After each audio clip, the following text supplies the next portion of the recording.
Selbach has started his warm-up throws, and we hope you stay with us now for an exciting afternoon of baseball here at Tiger Stadium. Tell you all about it, here is Ned Martin. Okay, Dave, thank you very much, and good afternoon, everybody, again, after a visit with Eddie Brinkman down below, and a big 2 games for both clubs. Tigers, of course, the kings in the American League East so far, have not exactly spread-eagled the field. They are just a tight game and a half over Baltimore. But they've been up on top most of the time. The Orioles had a brief moment up there, and the Tigers, by and large, though, have been up there most of the year and are right now the team to beat. A tough-hitting ball club that has not hit yet, which is something to think about, but they've had better pitching than they were supposed to have. And one of the reasons is a fellow out there on the mound right now, Chuck Selbach, the ex-Dartmouth Flash, who has come out of the bullpen to some starts and relief jobs that have been very effective. He's 7-5 on the year with about 7 saves, and he has been a big surprise to Billy Martin. Detroit a game and a half ahead of Baltimore and 6 games up on the Red Sox. So we'll see what transpires here at Tiger Stadium. This will be the second start this year for Selbach, the second of his major league career. Tommy Harper leading off. As Dave told you, a different lineup for the Red Sox. Tom Timmerman, they said just a moment ago, had a muscle pull in the left side of his abdomen. That's why he's not in the rotation today. There's the first pitch of the game, a called strike to Tommy Harper. Harper hitting at .282 with 10 home runs and 36 runs batted in. Selbach ready in that no windup delivery. There's a line drive on one hop to shortstop. Brinkman has it, throws to first. And that's all for Tommy Harper. Another chance handled by Eddie Brinkman, our pregame guest and the new record holder for American League shortstops for consecutive games played and consecutive chances handled without an error. That gives him about 299 straight. Here is Doug Griffin. Griffin hitting .263 with 1 home run, 22 runs batted in. Pitch by Selbach is a strike called.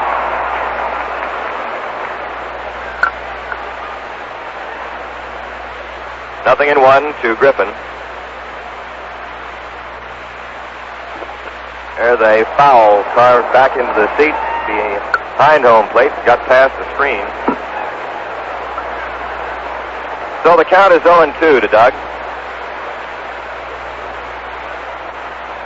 One of the good ballparks in the American League, Tiger Stadium.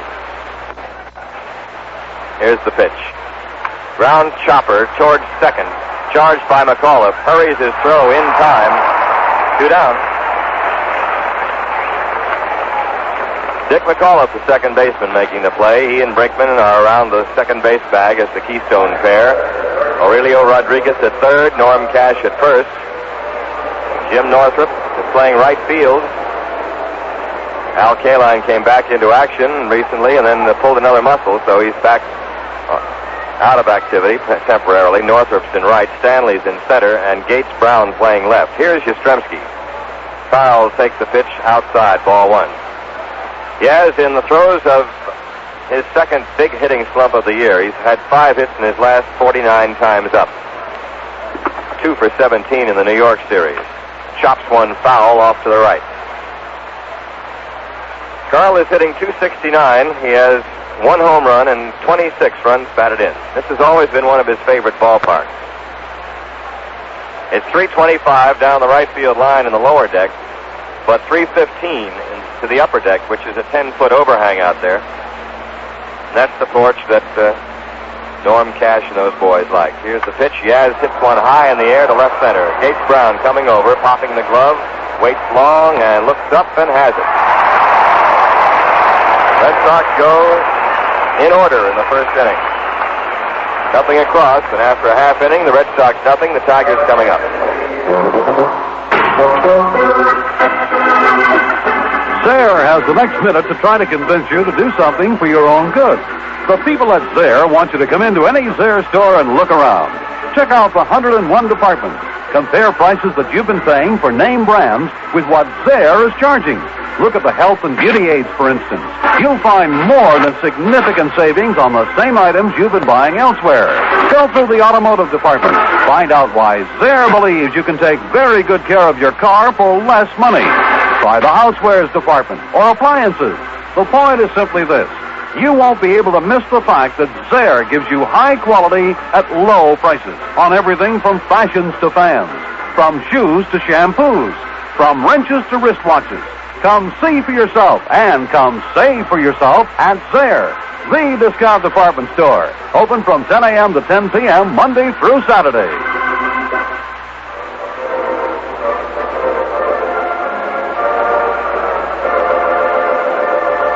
Tigers coming up against Lynn McLaughlin, who had a curious game against them. The only other time he worked against Detroit, that was at Fenway Park, you remember. He had 8 shutout innings, and then things went bluey in the ninth. It ended up 8-4 Detroit. Lynn was not the loser. He had been taken out before then, but his relief couldn't hold the Tigers. Freehand hit a home run, and that was an 8-4 ball game. McLaughlin has a record of 3 wins and 3 losses. No record against the Tigers.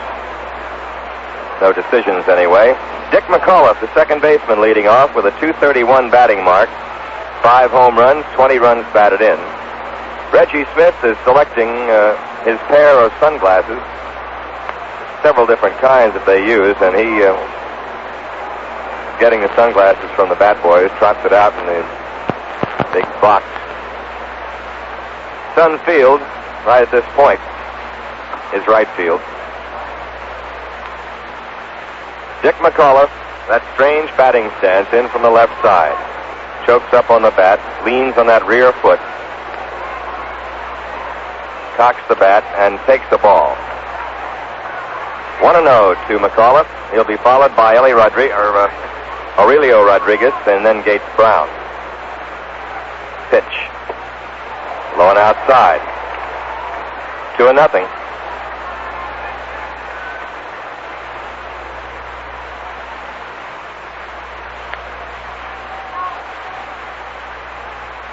The 2-0 delivery by McLaughlin. Strike called, fastball on the inside corner.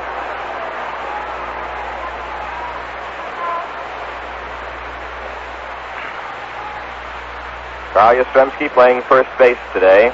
There's a swinging strike, a good fastball by McLaughlin. Doug Griffin is at second base, John Kennedy at short, Enrico Petrocelli at third. As another infield combination comes forward for the Red Sox. They've had a lot of them this year. Ogilvy in left, Harper in center, and Smith in right. Pitch fouled up beyond our booth, which overhangs the third base side. In from the dugout, but right off to the corner of home plate, an excellent spot to see what's going on. You're right in the ball game here. We're just over the Detroit on-deck hitter, Rodriguez. 2-2 pitch. Swing and a miss, strike 3. Fisk drops it and then tags McAuliffe. And so McLaughlin strikes out the first man he faces. Aurelio Rodriguez, fine third baseman for the Tigers, is hitting .232 with 6 home runs and 33 runs batted in.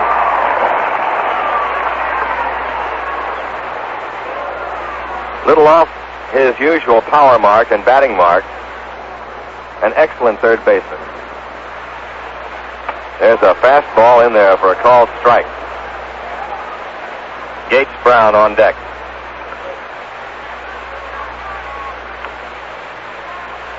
McLaughlin checks the sign from Carlton Fisk. Now the pitch. Curveball hit foul off the third base side past Joe Schultz, the third base coach. Dick Trzaskowski is coaching at first for the Tigers.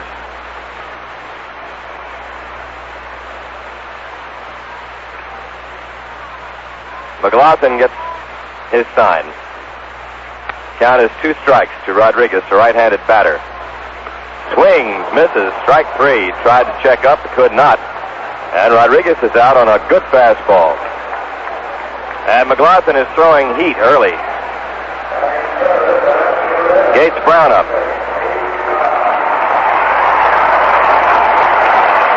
Brown, a very popular figure here, is a fine pinch hitter through the years for the Tigers. Left-handed batter hitting .226. 6 home runs, 33 runs batted in. He takes the pitch outside, ball 1. He has tremendous power from the left side of the plate. Bats in a crouch, bent over from the waist. McLaughlin's pitch waved at that time, a off-speed curveball, and it was strike 1. 1 ball, 1 strike.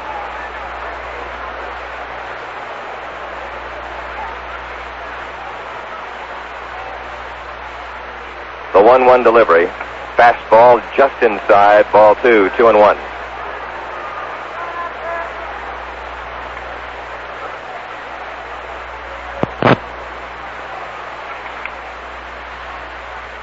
Two balls, 1 strike to Brown. 2 outs, nobody on. Here it is. Foul ball, out of play. 2-2.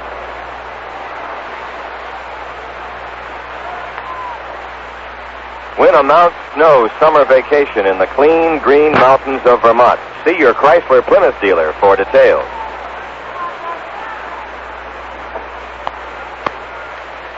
Brown hits one deep to right field. That may be gone. It's a home run. Off the facing of the upper deck. 1-0 Detroit.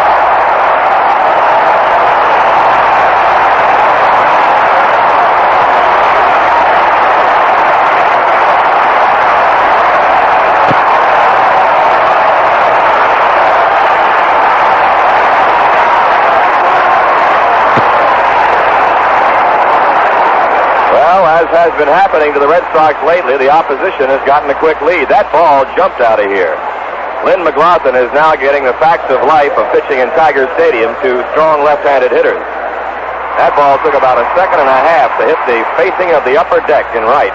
A line drive and a home run for Gates Brown, his 6th of the year. Tigers 1, Red Sox nothing. Here's Bill Freehand bouncing one to shortstop, taken by Kennedy, straightens and throws in time. So Freehand, who was hitting .261, grounds to short. In the first inning, 1 run on 1 hit, the homer by Brown. There were 2 strikeouts, nobody left on, and it's 1-0 after 1 inning. Sorry, no elephants, but just about everything else. That phrase has appeared in national advertising for Taylor Rental Centers, and you'll find it pretty accurate if you visit one of the Taylor Rental Centers nearby. There's one in Portland, Rocky Hill, and Norwich.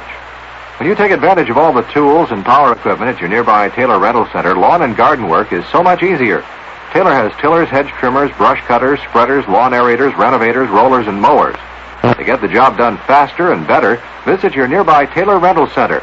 A power auger from Taylor will make post-hole digging seem like child's play. Think of the time and money you can save by installing your own fence. You can rent the right tool for the job economically from a Taylor Rental Center. Here are the addresses of 3 Taylor Rental Centers in this area. 224 Main Street in Portland, 1904 Silestine Highway in Rocky Hill, and 415 West Main Street in Norwich.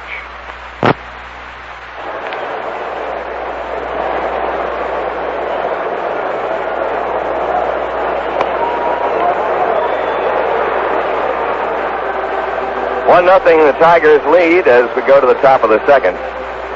McLaughlin breezed through the first 2 batters, then he hung one for Brown, and he really drilled it. It was toward right center and cracked off the facing of that upper deck. Leading off for the Red Sox in the second inning will be Reggie Smith, then Rico Petrocelli and Carlton Fisk.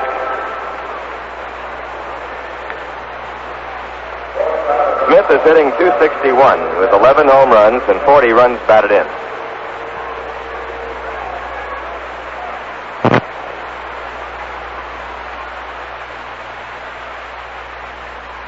Chuck Selbach on the mound. Second start of the year. Throws, and Smitty carves it foul. Strike 1.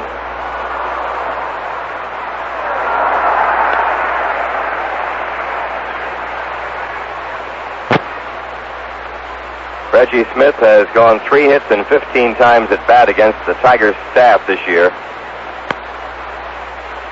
Against Tiger pitching in 4 ball games. Pitch by Selbach. Swinging strike. 0-2. There's a tendency sometimes for left-handed batters here, as right-handed batters in Fenway, to overswing when you see that short porch. And it carves up a lot of hitters sometimes. There's a ball outside. 1 ball, 2 strikes.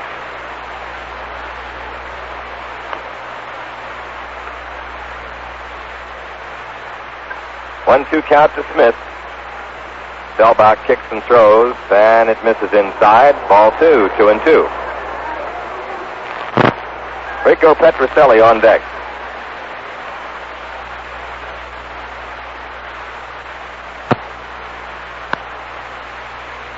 Selbach delivers. Misses outside. Ball 3. Hank Storr back in harness again for this game anyway. Behind the plate. Ron Luciano at first. Frank Umont at second. Jim Odom at third. There's ball 4 to Smith.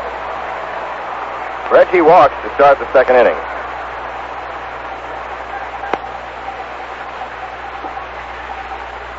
Bringing to the plate Rico Petrocelli with a .235 batting mark, 8 home runs and 42 runs batted in. He's hit Tiger pitching pretty well this year, 6 hits and 13 times up. Better than anybody on the staff, really. He and Yastrzemski have been most effective against Tiger pitching, but it's only been, these teams have only played 4 games. Tigers have won 3 of them. There's ball 1 to Petrocelli.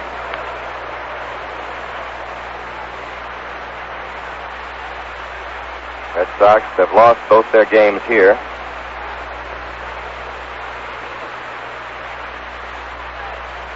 Here's the pitch. Strike, swinging. 1 ball, 1 strike.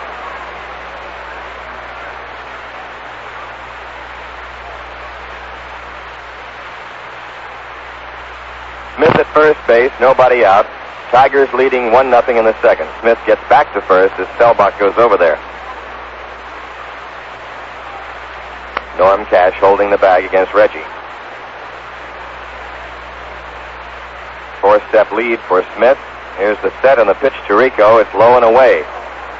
2-1.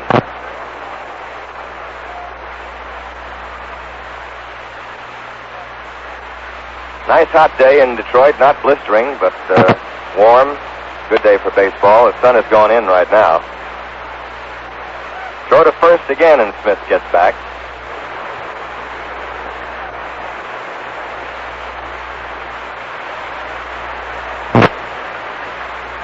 Petrocelli waiting with a 2-1 count. Here it is. Foul ball, back out of play. Not much foul territory here at Tiger Stadium behind home plate. Not as much as Yankee Stadium or other places.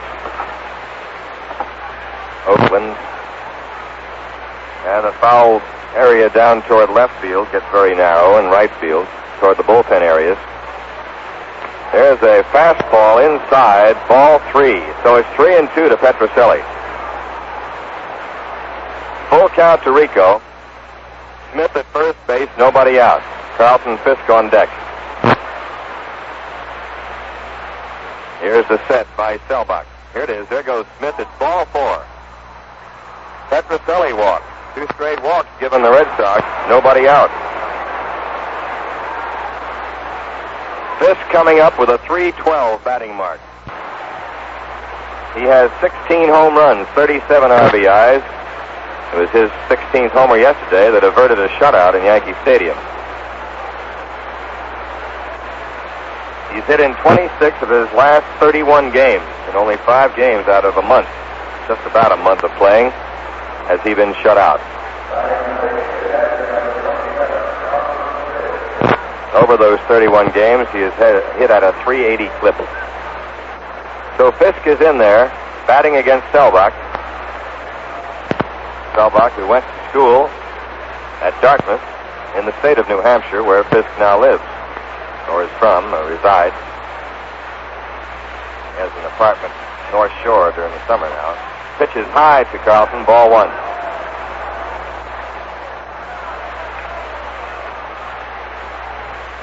One ball, no strikes. Red Sox with a threat here. Tiger infield at double play depth. They do not expect any kind of bunt at all from Fisk. Ben Ogilvy is on deck.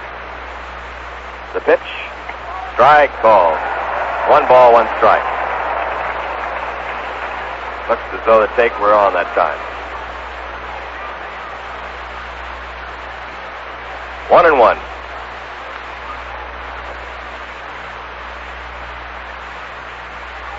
Selbach's home, or he was born in Lakewood, Ohio.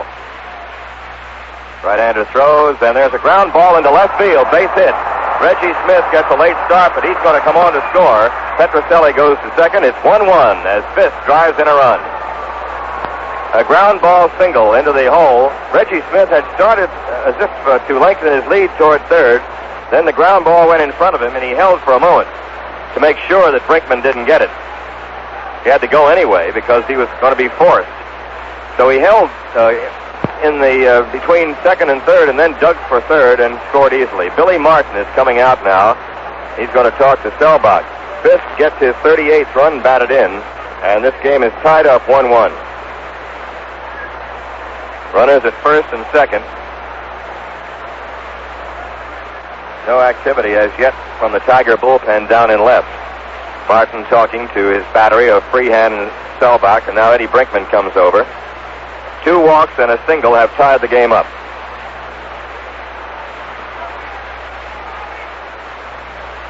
Martin trots back toward the dugout. That's Bill Martin.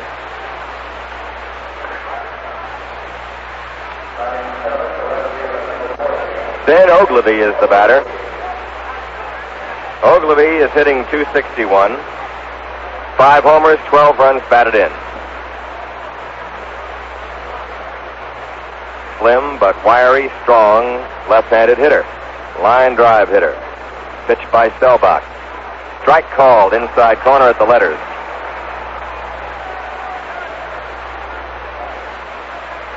John Hiller, a left-hander, is warming up now. He was a fellow who had a heart attack years 2 ago, and now has come back with the Tigers, battling back from a rather bad attack for a while. There's a liner toward left field, but it hangs up for Brown, makes the catch, throws back to second base, he's out at second. Oh, what a call. Petrocelli is doubled up off second base. As the first base umpire, Ron Luciano, trailed the play, and Rico argues for a minute. It appeared that he'd gotten in there, but Luciano is right on top of it. And Petrocelli is caught napping at second as Gates Brown made the catch of a line drive in left, fired in to the second baseman, Dick McAuliffe. And he tagged the bag right in front of Petrocelli, getting back in belatedly. So it's a double play, and the Red Sox have run into another out on the bases. 2 down, a runner at first base. John Kennedy up. And the pitch is inside for a ball. Chris Zachary, a right-hander, is warming up along with Hiller for Detroit. So Ogilvy lines into a double play as Petrocelli is caught off second. There's a fly ball fairly deep to left field. Brown is back, still going back. He's got it. Brown takes it at the warning pass, and the inning is over. So what started out to be a promising inning ends up with just 1 run on 1 hit and 1 man left. And after an inning and a half, it's tied up 1-1. Good, sir. Put it up. Set it up. You're on the beach on the weekend on a hard-spiking pickup volleyball team. Get him up. Hey, here we go. We got the serve. Let's go. And that's a surefire way to pick up a red-hot thirst. Or more than 1 beer thirst. Back, over, good. After a couple of hours of hot sun and hot sand, you're ready for a couple of frosty cold beers. That's why you're ready for Schaefer.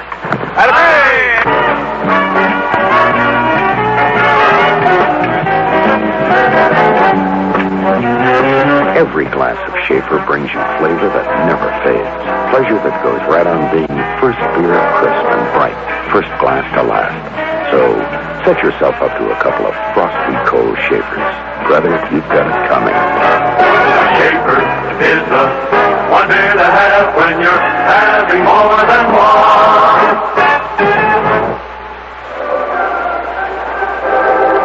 Game is tied up 1-1 going to the bottom of the second inning. Lynn McLaughlin taking his warm-ups. While he does, we'll pause for a station break. This is Red Sox baseball. This is WTIC in Hartford. The weather increasing cloudiness this evening and tonight. Mostly cloudy tomorrow with a chance of showers. Highs tomorrow 75 to 80. Right now 82 degrees on the plaza.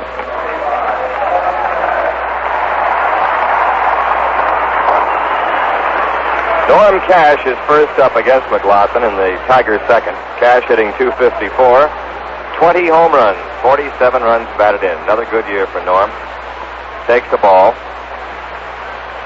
His average isn't very high, but then none of the Tigers is hitting high, as high as they have been in the past years. But they're hitting with productivity, and they're getting good pitching. Cash played in the All-Star game. He checks his swing and takes the ball. 2-0. Jim Northrup on deck. McLaughlin ready. Throws and misses low inside. Ball 3. Red Sox had 2 men on with nobody out in the first. They did score a run. They had 2 men on with still nobody out. But the double play ball did it to them. Pitch is a strike call. Rico, who was playing at second base, thought that ball might have been in there. Of course, he had to be careful around second. If the ball had dropped in front of Brown, it would have been a chance that Brown could have forced Rico at third. Strike call. 3-2. But he was slow getting back, and that's the second time in 3 games in this ballpark that the Red Sox have run into an out at a time when a big inning could have resulted. Yastrzemski did it on opening day. Took them right out of the first inning, running into third base. There's a foul tip caught by Fisk, strike 3. McLaughlin comes from a 3-0 count to strike out Norm Cash, and Mack now has 3 strikeouts. Jim Northrup, right fielder and left-handed batter up. He's hitting .266. 5 homers, 20 runs batted in. Tiger players call him the Gray Fox. A little prematurely gray, has been for a couple of years. There's a foul lashed down the third baseline. Northrup goes to all fields and is especially productive to left center and right center. Sprays with power. McLaughlin winds and throws and hangs one upstairs for a ball. A ball and a strike to Northrup.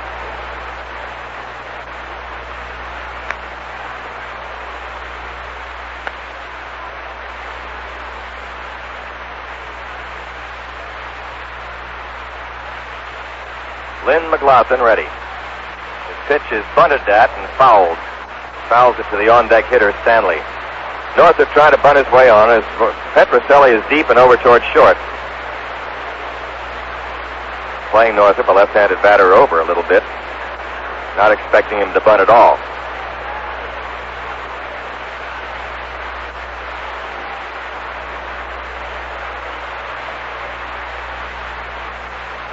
One ball, 2 strikes. Here it is. High drive to right, but it's curving foul. Way up there and into the upper deck foul. Well tagged baseball, but hooking all the way off a left-handed hitter's bat. 1 ball, 2 strikes.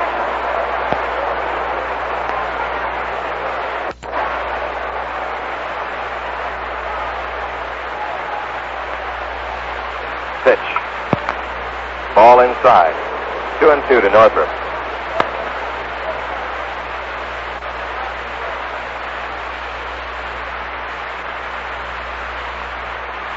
McLaughlin winds and fires. Line drive to left, base hit.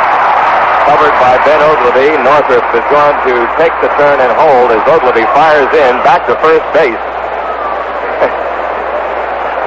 He did not bother throwing to second. If he did, he was way off because Yastrzemski fielded it near the first base line. Main thing was that Northrop had taken a turn and a half at first base. He was almost halfway down to second before he backtracked. A one-out single by Northrop. That's the Tigers' second hit. And Mickey Stanley is up.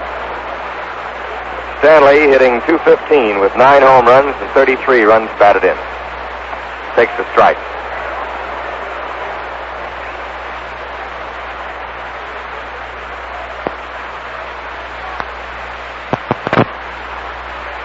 Mickey, one of the standout center fielders in the league. The set and the pitch. Ground ball to McLaughlin. Throws to second. 1. That's all they get.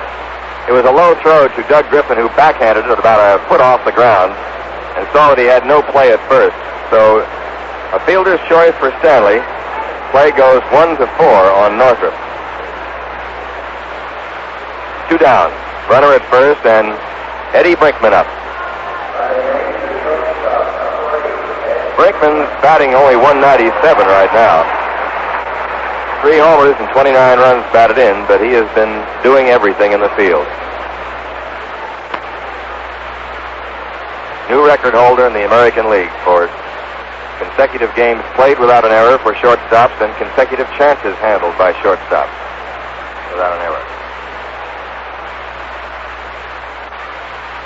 McLaughlin looks him over, checks first base, comes in with his pitch. Foul ball, out of play. 1 strike.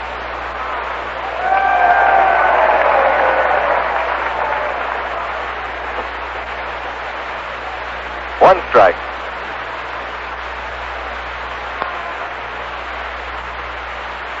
Brinkman chokes out a couple of inches on the bat. Maybe 3. Here's the pitch. And it's low to him. Ball 1. 1 ball, 1 strike.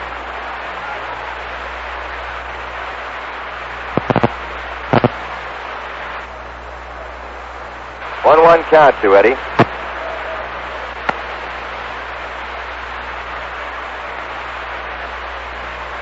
Runner at first base, 2 down. Stanley goes. There's a foul on the hit and run. 1 ball, 2 strikes. They had a play with Stanley breaking and Brinkman cutting at the ball. A 1-2 count.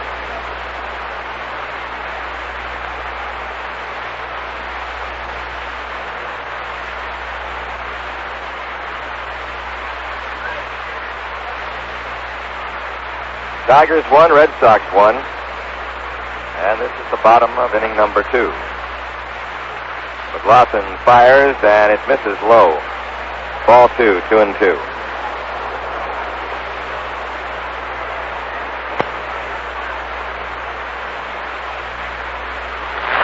Pitcher Chuck Stellbach is on deck.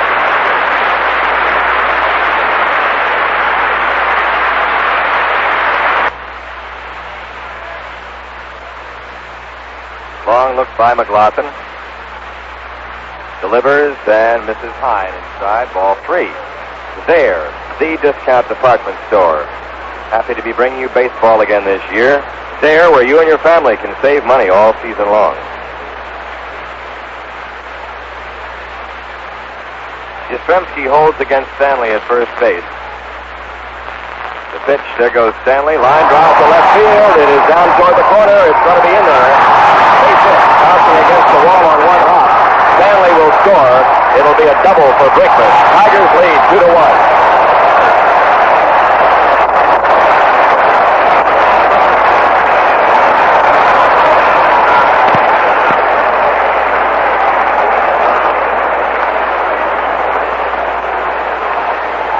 Eddie Brinkman, who had a home run to beat the Red Sox on opening day here, one of his 3 home runs of the year, gets a sharp double to left. It took 1 hop, hit the wall, and scored Stanley, who was moving on the 3-2 pitch, and 2 outs. So Stanley was almost at second base by the time Brinkman connected, and Mickey just freewheeled around third, and now it's Tigers 2 and Red Sox 1. Run batted in, number 30 for Eddie Brinkman. Stellbach, the pitcher, is up. Right-handed batter. And he looks at a strike.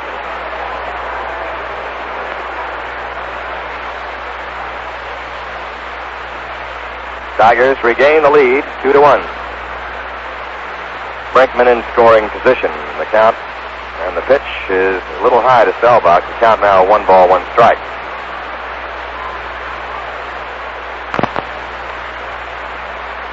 One and one. McAuliffe on deck. McLaughlin throws, foul back. 1-2.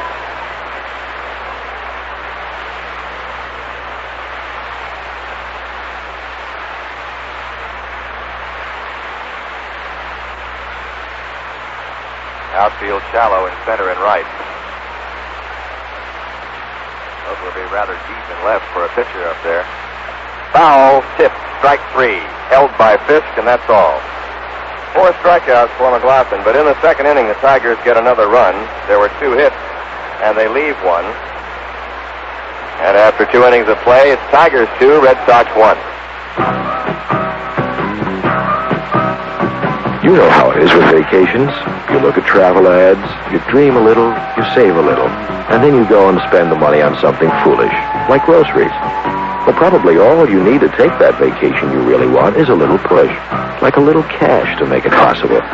That's where a vacation loan from Hartford National comes in. A Hartford National vacation loan can take you anywhere, to the Cape for a week, even to Europe for the whole summer. And when you get there, you won't have to scrimp because we'll give you the cash for all the extras, like luggage or camping equipment. Now, Hartford National wants you to go right on feeling good when you get back, so we keep the monthly payments painless. Ask about a vacation loan at Hartford National. It's the only way to go.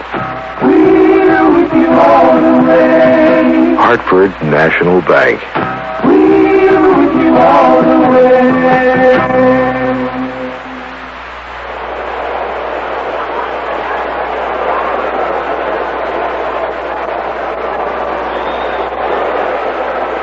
The Tigers lead the Red Sox 2-1. And we go to the top of inning number 3. Lynn McLaughlin, the Red Sox pitcher, will be first up. Then Tommy Harper and Doug Griffin. Tigers got a run in each inning. One in the first on a home run by Gates Brown. Eddie Brinkman has doubled 1 home in the second. The Red Sox scored on 2 walks and a single in their half of the second inning. Hope this finds all the men and women in Armed Forces radio around the world, Armed Forces rather, listening to this. Pleased, and maybe some of you are rooting for the Tigers and the Red Sox, but this is from Detroit, USA. All right, top of the third inning, McLaughlin's up, and so is Dave Martin. Thank you, Ned. McLaughlin batting left-handed against right-hander Selbach, and the pitch is a ball, inside, ball 1. Glenn has gotten some hits. He has 4 hits and 19 times up, 211 average. Pretty good average for a pitcher. There's a swing, and he hits a fly ball deep to left. Gates Brown chasing it, can't get to it. It bounces to the fence. Here's McLaughlin going to second base, standing up with a double. A long field double for the pitcher, Lynn McLaughlin. He hit it between Gates Brown and the line. Ball bounced short of the warning track and then bounced to the fence and goes for 2 bases. That brings up the leadoff man, Harper, and the Red Sox have the tying run at second base with nobody out. Harper grounded to short the first time up.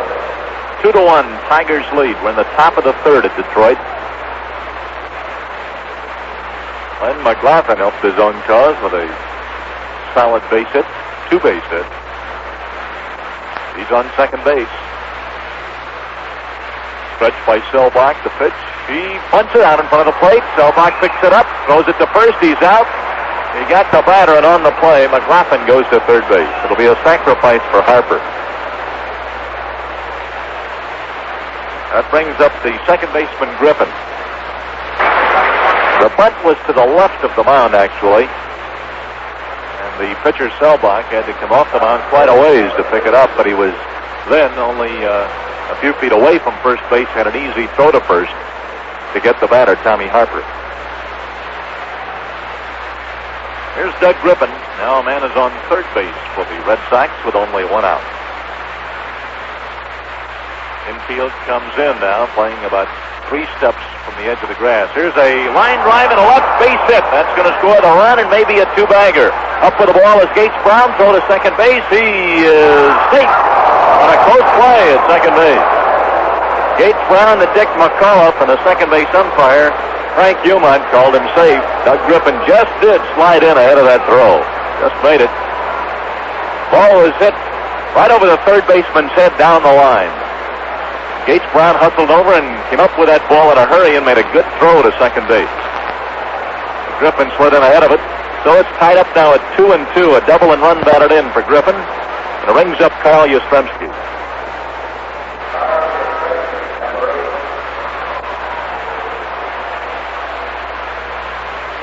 Yes, wide out to left field the first time up.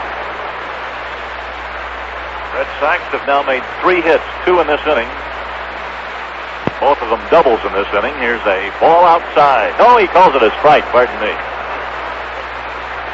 Yes, turned away from the pitch, and umpire Hank Soar called it a strike. Count is strike 1 on Carl Yastrzemski.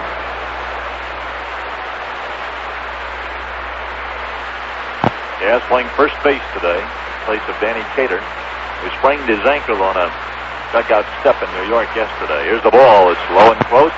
Count is 1-1 on Yastrzemski.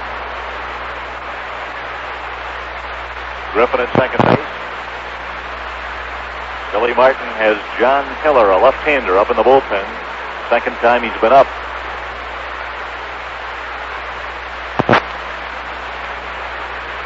Stretch by Selbach. And the pitch, here's a high pop-up. Second baseman McAuliffe getting out of the ball near the bag. He's got it for the out. That's 2 out, and it brings up Reggie Smith. Yastrzemski popped out to Dick McAuliffe.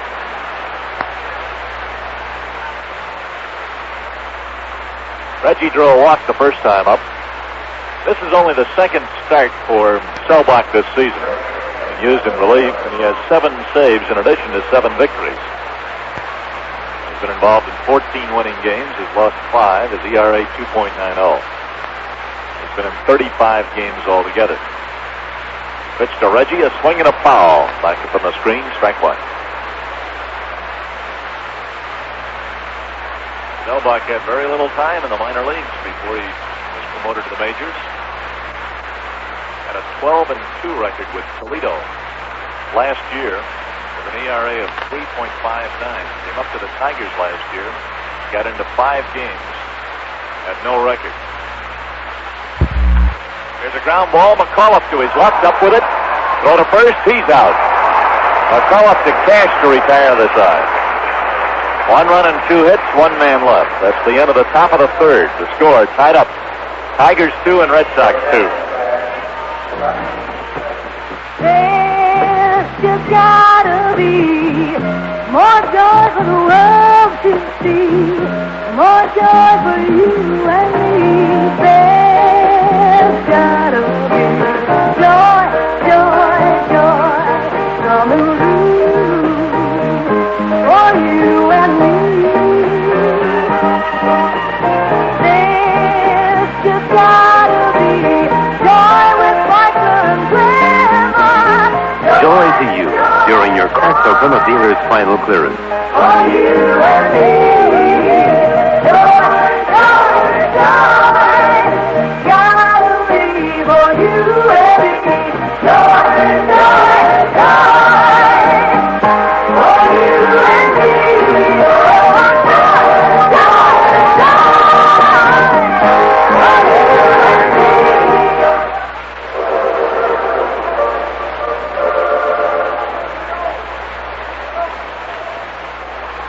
Last of the third now, on the top of the order up for the Tigers, Dick McAuliffe. Struck out the first time up. He's been hitting well lately. It's safely a 9 of the last 10 games. Ball is outside, ball 1. McAuliffe and Tony Taylor share the second base duties for Detroit. Billy Martin platoons them. Here's the ball outside. Count goes to 2-0 on McAuliffe. Batting .231, 5 homers, 20 runs batted in. Very open stance. Looks awkward just to take a look at him. Looks as if he's in an awkward position, but he's pretty effective with that stance. Here's a strike called. Count goes to 2-1.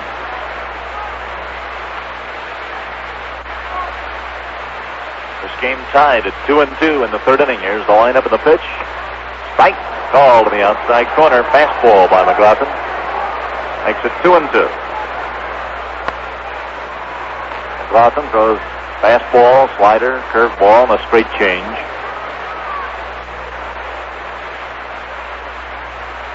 The big guy, here's the pitch. Fastball outside. Ball 3, strike 2.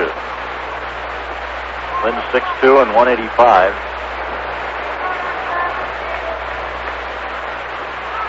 Hails from Monroe, Louisiana. 3-2 pitch to McAuliffe. Swing, and he hits a high foul fly ball out of play. Still 3-2. Distance at Tiger Stadium is 325 down the right field line and 340 down the left field line. The fences here all around the park are uniformly 9 feet high. Line drive into right center field. That's going to be an extra base hit. Harper's got to chase it all the way to the fence. McAuliffe around second. There's the throw to Griffin. He turns and then does not make a throw. And it's a 3-base hit for McAuliffe.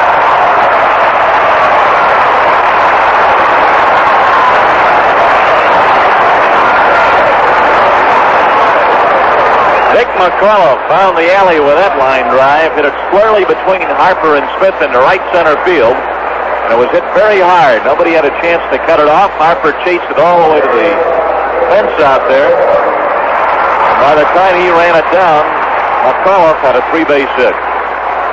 Harper's throw was to the cutoff man Griffin, the relay man Griffin in short right center, and Griffin turned, saw that he had no play at third base. Simply held onto the ball and into the infield. Here's Aurelio Rodriguez with a man on third base and nobody out. First couple of the season for McAuliffe. Here's a ball a little bit outside to Rodriguez, ball 1. Very first 3-bagger for Dick McAuliffe this year. He has 6 doubles, 5 home runs.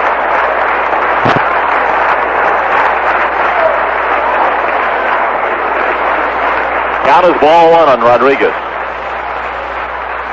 Power-hitting third baseman. Fellow is very tough up there, very dangerous. Here's a swing and a foul. Back up on the screen. Count is 1-1. He struck out the first time up, swinging and missing on a fastball. McLaughlin, the first time around the Tiger batting order, struck out 4 batters.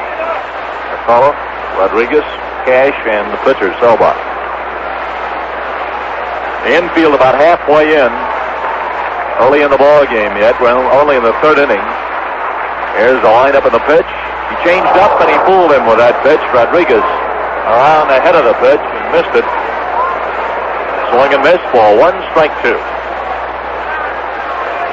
And on third, nobody out for Detroit. Last of the third inning. Game tied 2-2. Red Sox infield halfway in. Petroselli, Kennedy, Griffin, and Yastrzemski around the infield today. Ogilvie in left, Harper in center, Smith in right, the battery McLaughlin and Fisk. Here's the 1-2 pitch. Fastball, swing and a miss, threw it by him. That's twice now that McLaughlin has overpowered Rodriguez with a fastball on a third strike. Just threw that ball right by him. Here's Gates Brown who hit a home run the first time up.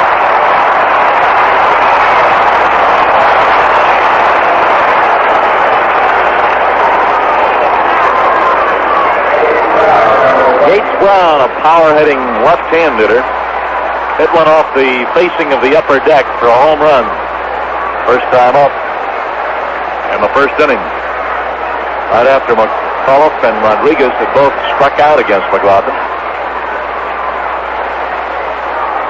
Here's the pitch to Brown, swing, ground ball to shortstop. He's up for the ball, holds the runner, throws to first, he's out. McAuliffe had to stay right at third base. With a left-hand hitter up there, Kennedy, the shortstop, moved into the edge of the grass. The second baseman, Griffin, was playing about halfway back. Brown hit the ball to Kennedy out of the edge of the grass, and he had no trouble holding McAuliffe at third base, and then he threw the batter out, Gates Brown. Here's Bill Freehand.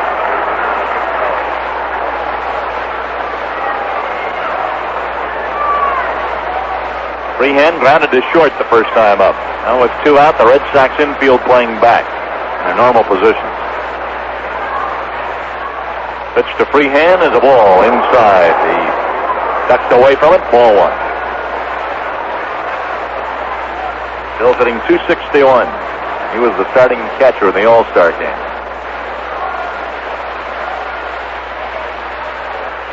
He's hit 5 home runs this year, 42 RBIs. The Tigers' team batting average is only .231. There's the pitch. Swing, there's a line drive in the left field, dropping in a base hit.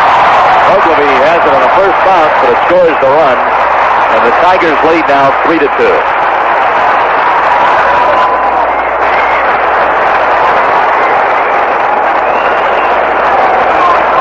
Pitch to Freehan, he was nearly knocked down. Pitch was high and inside. He came right back on the second pitch and lined to hit the left field. A clutch 2-out hit by Freehan. Brings up Norm Cash, who struck out the first time up. Here's the pitch to him. There's a swing, and he hits a long wallop in the left field, but it's going to be caught. Ogilvy right there and has it for the out. Ball was well hit, but Ogilvy didn't hardly have to move out of his tracks to grab that ball in left field. Stood there and grabbed it to retire the side. 1 run and 2 hits, and 1 man left. At the end of 3, it's 3-2 in favor of Detroit.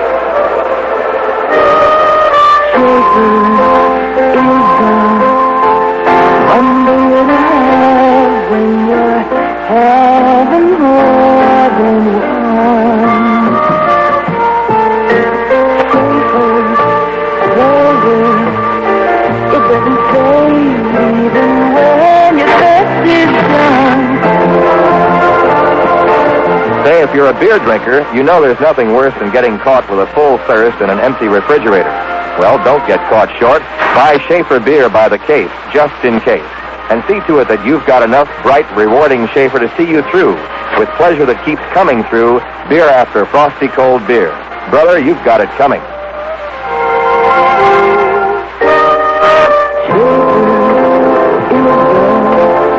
One beer to have when you're having more than.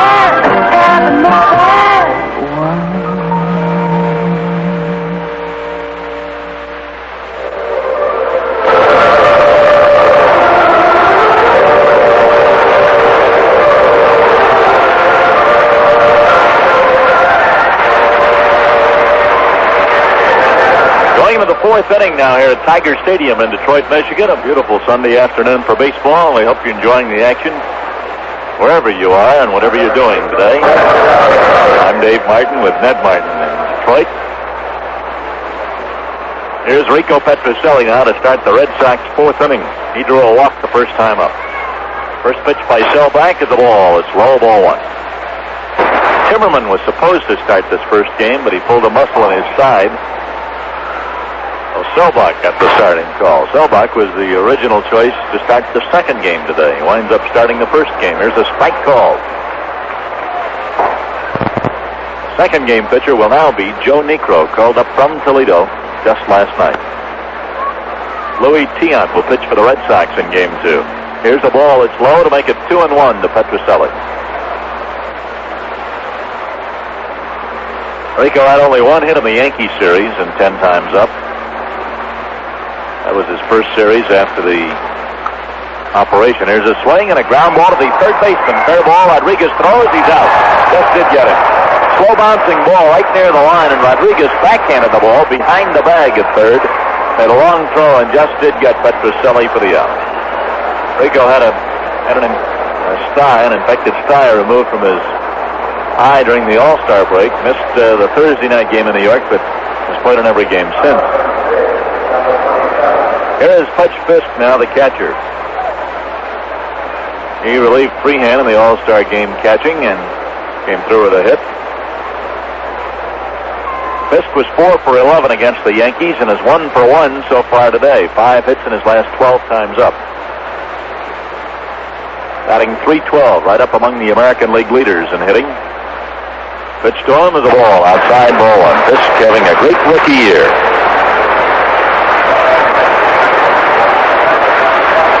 He drove in a run with a single in the second inning in this game.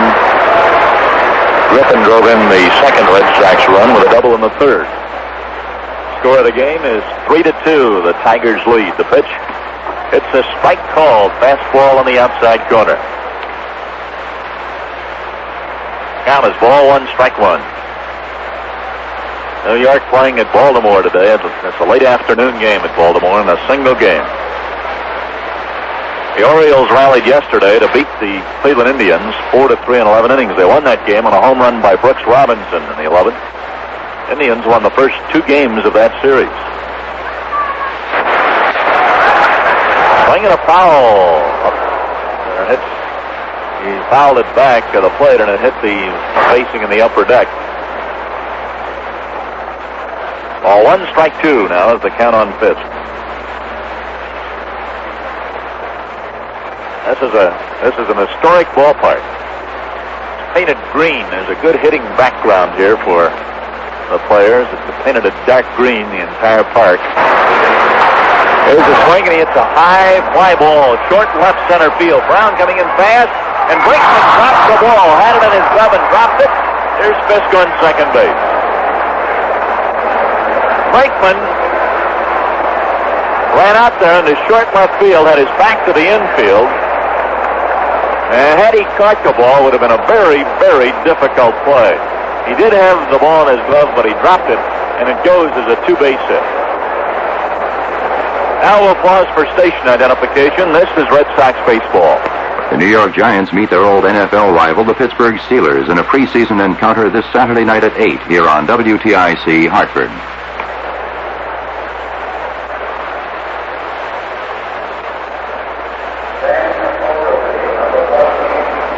Gage Brown, playing left field, does not have a lot of speed. He came lumbering in.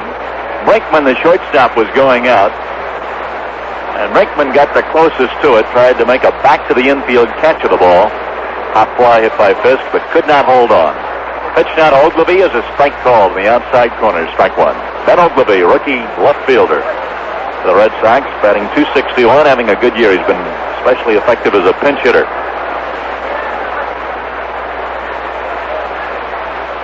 Down to strike one on Ogilvy. Man on second and one out. Here's the pitch.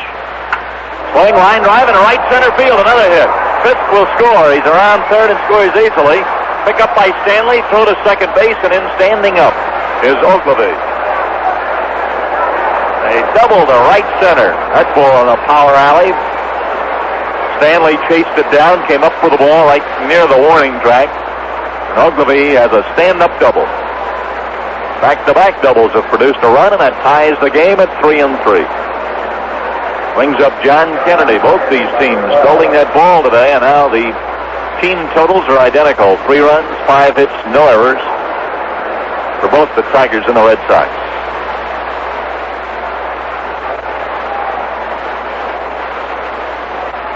Unbatted in for Ogilvy, his 13th of the year. Here's John Kennedy, the shortstop. Pitch to Kennedy is a strike call to the outside corner, strike one. Kennedy wants the ump sore to look at the baseball. Hank looks at it, throws it right back into the game. Says something to Kennedy. Here's the final. The Cincinnati Reds beat the Giants today 4-0. Grimsley beat Marichal. Juan Marichal's record is only 4-11. Grimsley the winner, 9-4.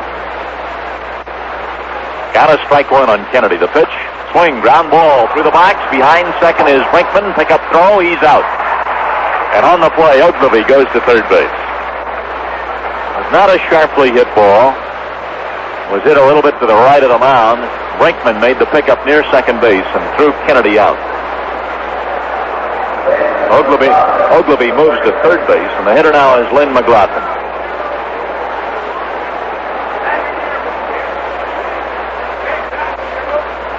Ogilvy is the lead run. 3-3 tied up ball game. Red Sox batting in the top of the 4th inning at Detroit of game 1 of a doubleheader today. McLaughlin doubled the first time up and scored a run. He's the hitter now, batting left-handed. Pitches a ball outside, ball one.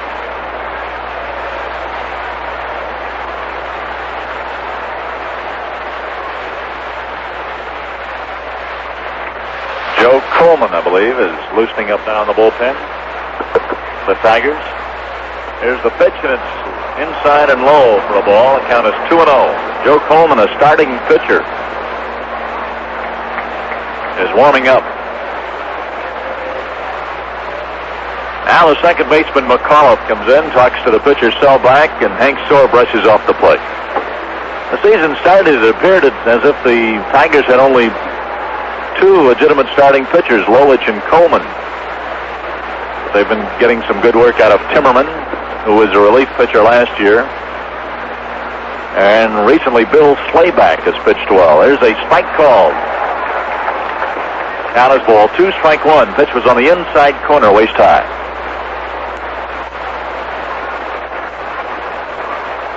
Bill Slayback, a 24-year-old rookie, has been pitching well the last month to 6 weeks. Swing, a foul ball, back of the plate. Ball 2, strike 2. Tigers also recently called up a pitcher by the name of Fred Holdsworth. He's had one start.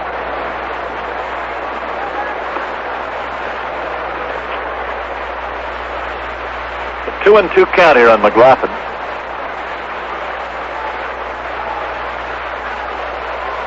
McLaughlin in a crouch at the plate. Oh, no, he swung and he did foul, hit the ball, and the catcher hung on to retire the side.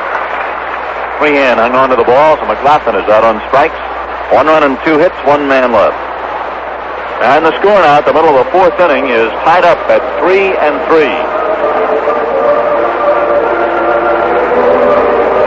You know, it's great to see Fenway Park in Boston jammed to the rafters these days as the Red Sox play fine baseball, and that has all of New England excited again. There are more big games coming up at Fenway. The Red Sox will be home starting on Tuesday night. They play 4 games with the Yankees, 3 with Baltimore and 3 with Cleveland in the next homestand. Vacation Family Day will be Wednesday afternoon, August 2nd, this coming Wednesday. That's a makeup game with the Yankees. It starts at 1:30. And as you know, in makeup games, every seat in the house is available on a first-come, first-served basis. If box seats are desired, Dad pays the regular price of $4, then can buy the adjacent box seats for the rest of the family for just $2 each. For reserved seats, Dad pays $3. The rest of the family is in for just $1.50 each. Vacation Family Day, Wednesday afternoon, August 2nd, against the Yankees. Tickets available at the Red Sox box office or at Filene's in downtown Boston only.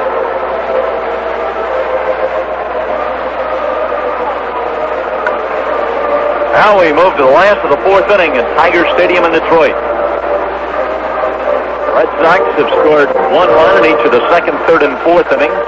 The Tigers have scored 1 run in each of the 1st, 2nd, and 3rd innings. Here's Jim Northrup, left-hand hitter in the batter's box, facing McLaughlin to start the last of the 4th. Lined up in the pitch to him, a fastball outside, ball 1. Northrup hitting .266 at game time, singled the first time up.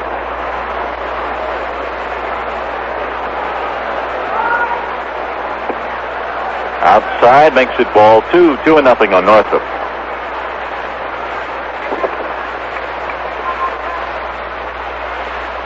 McLaughlin getting a sign again. Here's the lineup in the pitch. Fastball, spike call to the inside corner, 2-1. The Atlanta Braves are walloping in Los Angeles today. The Braves 12 and the Dodgers 1 at the end of 4 innings.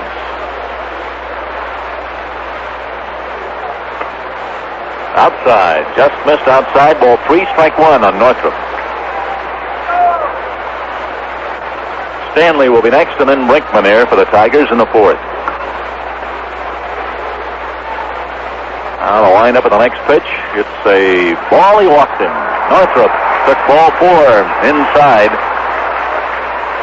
First walk issued by McLaughlin. Brings up Mickey Stanley.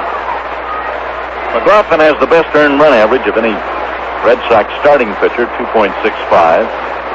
This is Lynn's 8th start since his recall from Louisville. He's had good control, walking only 10 batters in 54 in the 3rd innings, striking out 42 batters. First man up, though, is drawn a walk in this inning, Jim Northrup.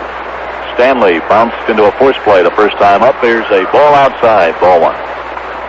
Mickey Stanley has developed some power this year. He's hitting the long ball. He has 9 homers, 33 runs batted in.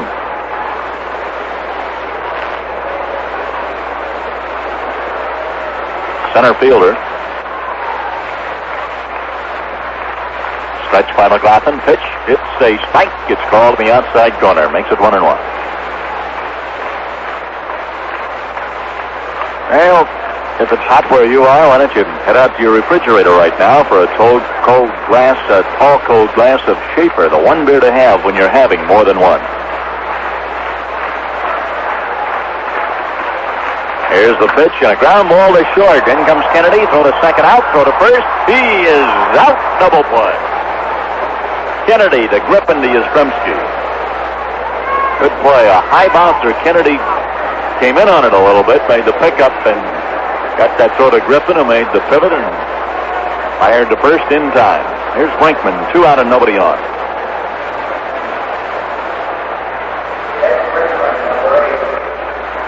Eddie Brinkman doubled and drove it around the first time up. Chucks up on the bat. First pitch is low, ball 1. Brinkman chokes up maybe an inch or an inch and a half.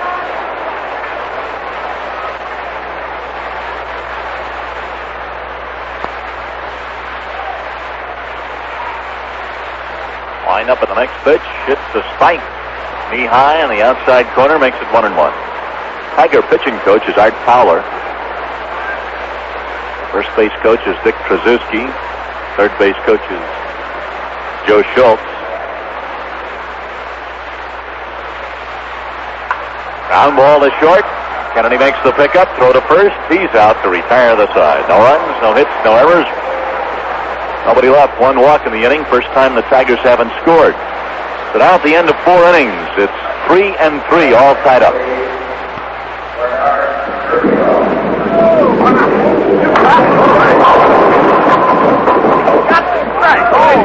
Roll a few hot lines in a bowling alley, and you'll strike up a sizzling thirst. A more than one beer thirst. When that last frame is over, you'll be ready to score a couple of frosty cold beers. That's why you'll be more than ready for Schaefer.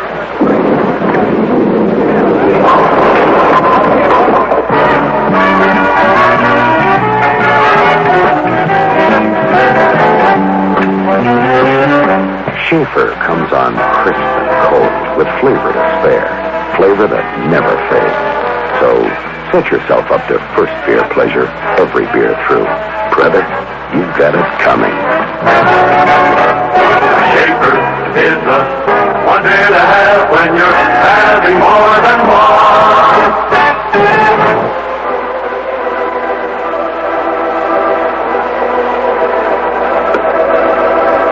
Going into the 5th inning now at Tiger Stadium. We've got a bang-up ball game going here. It's knotted up at 3-3. The top of the order up for the Red Sox, and up right here is Ned Martin. All right, Dave. It looks like one of those big afternoons for the hitters so far, anyway. If these two pitchers remain in there, why, it's going to end up around 9-8 or 10-9 somewhere, the way it started out, anyway. Solid hits by both clubs, and a home run by Detroit's Gates Brown. Red Sox and the Tigers each have 5 hits. 4 extra base hits for the Red Sox and 3 for the Tigers. Tigers have had a double, a triple, and a home run. Red Sox have had 4 doubles. Tommy Harper up against Chuck Stelbach. Harper is grounded out and sacrificed. Takes the strike on the outside corner.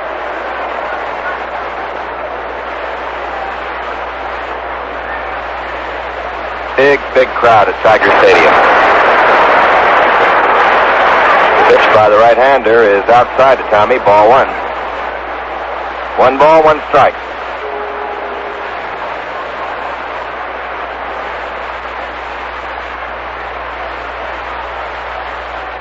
Outfield around the left a little bit. There's a breaking ball outside. Ball 2, 2-1.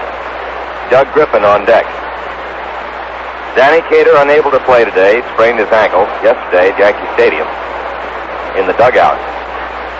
2-1 pitch. Swing and a miss, 2-2. Fastball that Harper really wanted.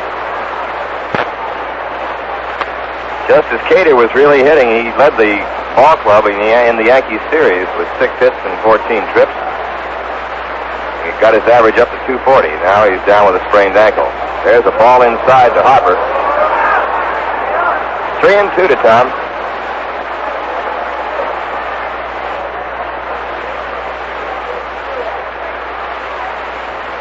Full count to Harper. Selbach gets the sign. Here it is, and it's check swing foul up into the crowd in the first base section. Upper deck.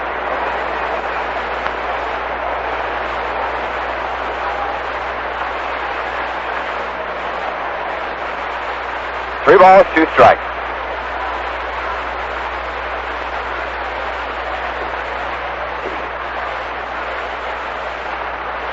Tommy stands in there. And the pitch by Selbach is swung on, a ground to shortstop. Brinkman has it, sure-handedly, throws it to first in time. Harper grounds to short.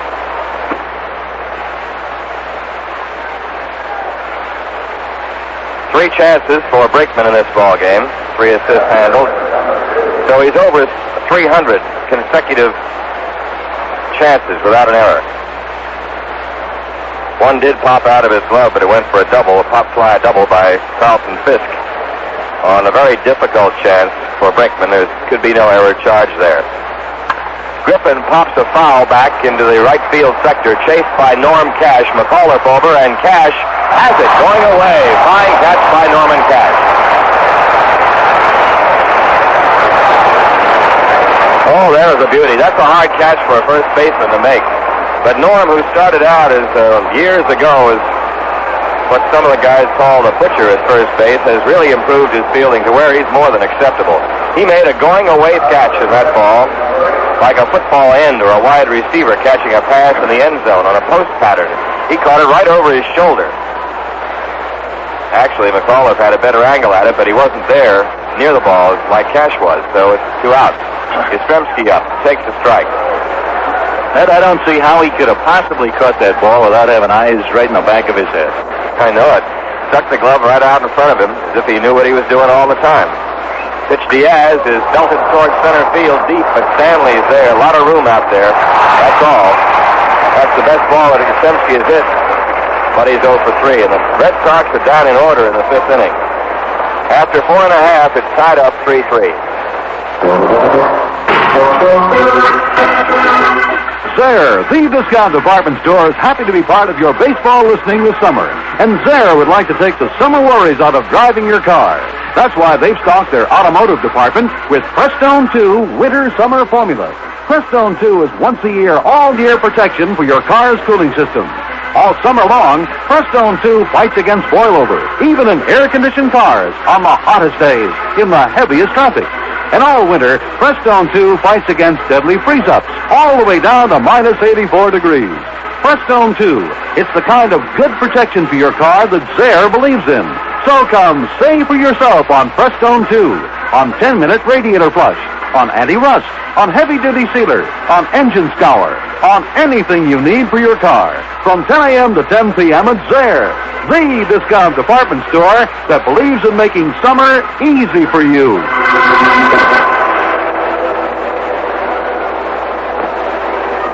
Well, we're moving to the bottom of the 5th inning in a 3-3 ball game, the first of a doubleheader here at Tiger Stadium. Leading off for Detroit will be their pitcher, Chuck Selbach. Spells his name Seelbach, and up until about a month ago, it was pronounced as it was spelled, Seelbach. But Chuck wanted to change, the pronunciation changed anyway. Selbach, a right-handed batter, he struck out his first time, and he chops one foul off to the left. And a youngster, let's see, down below us, got it. And it was a girl. She had a baseball glove. Made a good catch on a one-hopper. 1 strike. The pitch by McLaughlin. Curveball wrapped sharply to third on the ground. Stopped by Petroselli. Goes to first in time. Selbach grounding sharply to Rico at third. Dick McAuliffe has struck out and tripled to right center.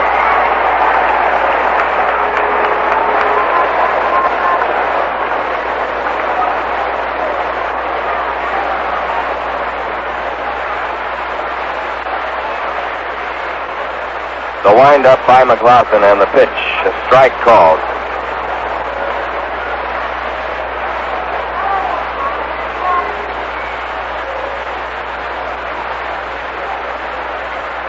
Now McLaughlin backs off.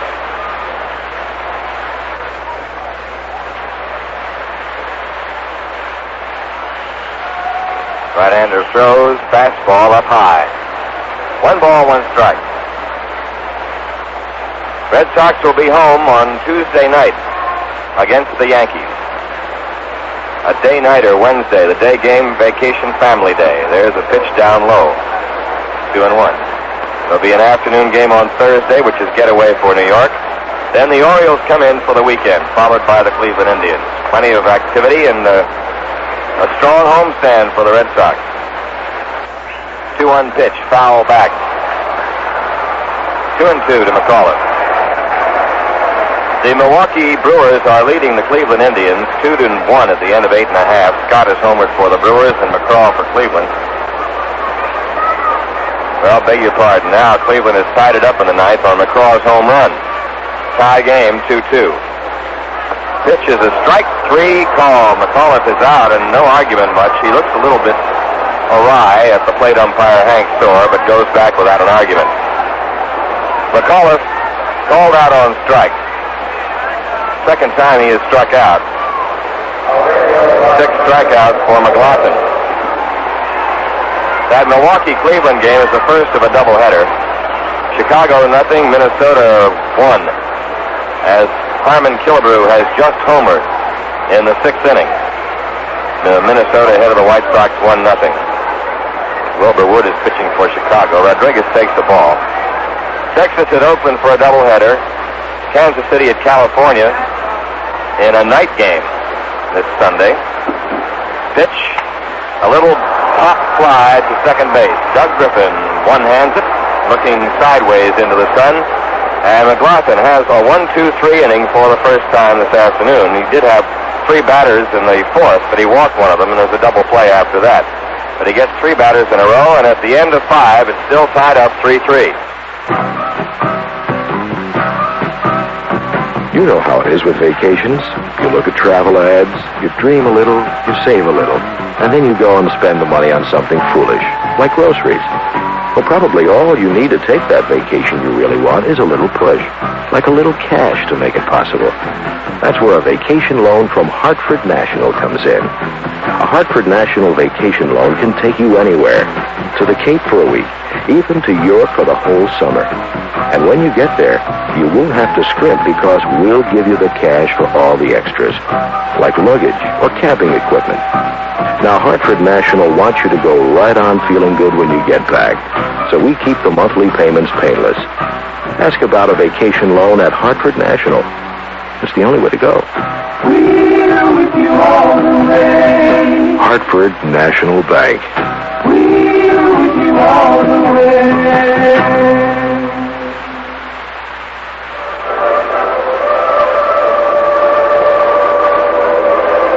In other scores, the New York Yankees play tonight at Baltimore. Getting more Sunday night games than we ever used to have. Montreal won and New York won in the National League. The Mets and the Expos 1-1 at the end of 6. Doug McGraw has come on in the 7th to relieve McAndrew for New York. Morton pitching for Montreal. The Pirates 4 and Philadelphia 1 after 8 at Philadelphia in a single game. Richie Hefner hit a 3-run homer for the Pirates in a big 4-run 8th inning. And the Chicago Cubs are leading the Cardinals 4-0 after 8 in the first game at Wrigley Field, first of 2. Reggie Smith first up for the Red Sox, and the pitch from Selbach is low, ball 1. 6th inning here, game tied up 3-3. Atlanta is clobbering the Dodgers 12-3 at the end of 4 1/2 in the first game of a doubleheader at Atlanta. The pitch to Reggie, banged into right field, base hit. Smith is on with a leadoff single in the Red Sox 6th inning.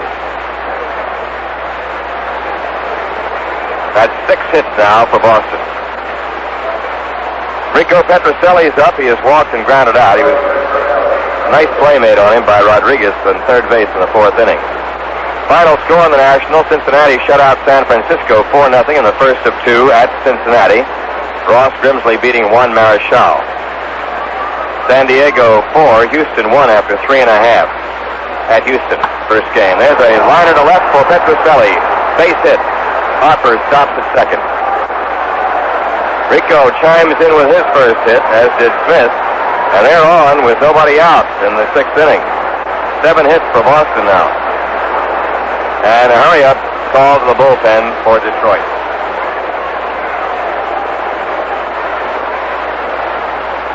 And it's Joe Coleman again. How about that, sports fans? He was just loosening up, we thought before, but he's being pressed in the bullpen now by Billy Martin. And there's a conference at the mound now. Freehan out along with Brinkman talking to Selbach. Final in the American League, Cleveland got 2 in the bottom of the 9th inning to beat Milwaukee 3-2. Phil Hennigan, the winner, Frank Lindsay, the loser. The first of a doubleheader.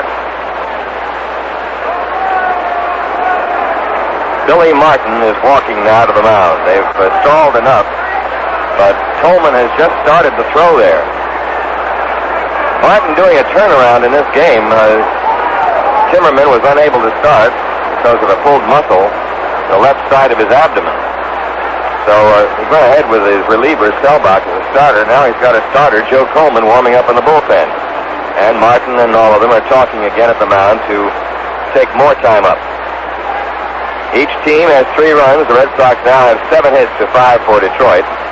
2 sturdy singles by Smith and Petrocelli have led off this 6th inning. Carlton Fisk, who is 2 for 2, will be up, and the hook goes to the bullpen, and Joe Coleman is coming on. That's going to be all for Selbach. Coleman is relieving from the bullpen. You're listening to Red Sox baseball from Tiger Stadium in Detroit. Well, here's the Martin switch as Coleman comes on. Selbach went 5 innings plus, getting nobody out in the 6th, pitching to 2 batters. He has given up 7 hits and 3 runs. He's responsible for 2 runners. He walked 2, and he struck out 1. That's the record on Selbach as Joe Coleman comes on. The Red Sox scored 1 run each in the 2nd, 3rd, and 4th inning. The Tigers 1 run each in the 1st, 2nd, and 3rd innings of this game. There's been 1 home run. Gates Brown of the Tigers has hit it. There have been a whole gang of extra base hits floating around this ballpark, and this is just the first of 2 from Detroit in an important doubleheader for both ball clubs on a very warm afternoon and a pleasant afternoon in Detroit. The next batter up will be Fisk.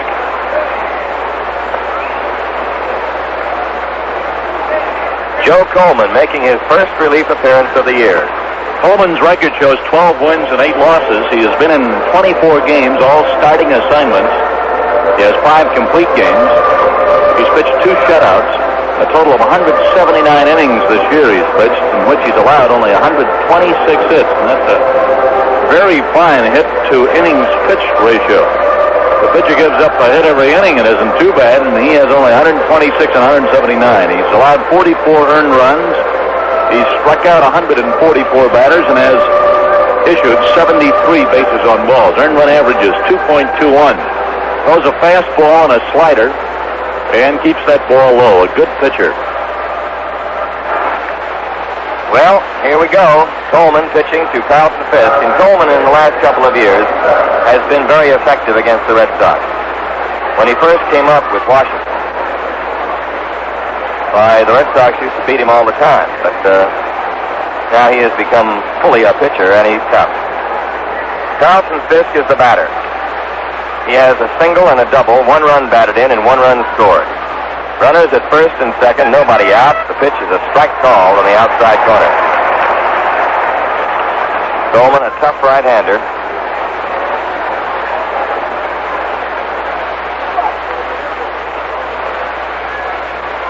Keeps the ball low, a good sinking fastball.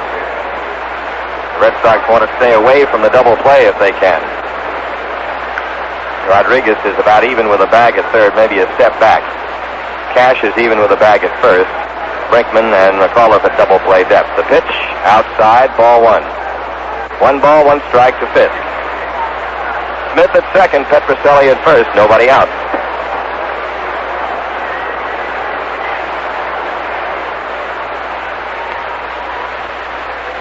Fisk moves in there now. Coleman looks back. Now he looks down for the sign and throws. Sidearm pitch, waves at strike 2. Came around from the side and curved Fisk. That ball just kept riding away from Carlson all the time, and he kept riding after and had nowhere near it with his bat. Coleman, 2-1 last year against the Red Sox. 8-8 lifetime going into this season. Pitch. Fisk takes it outside. Ball 2. 2-2 to Pudge. Ben Ogilvy on deck. He's hit the ball hard twice.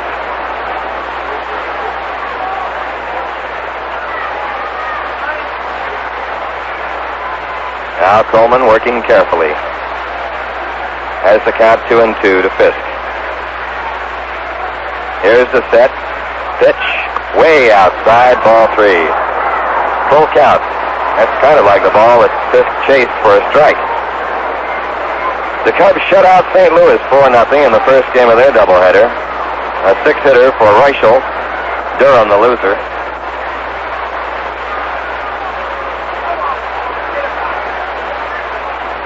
Second game at Cincinnati. Barr will pitch for the Giants. Tommy Hall for Cincinnati. 3-2 to Fisk. Right now, here's the pitch. A little pop foul. First base side. Cash over and has it. It's a foul ball. He takes it. 1 out. We'll have a station break. This is Red Sox baseball. This is WTIC in Hartford, where the forecast is for increasing cloudiness tonight, mostly cloudy tomorrow with a chance of showers with highs 75 to 80. Presently on the plaza, 83 degrees.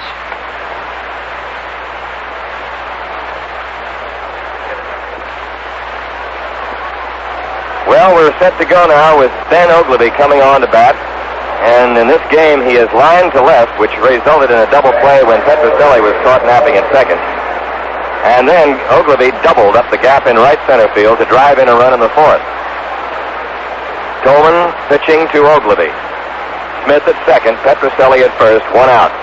Tie game, top of the 6th at Detroit.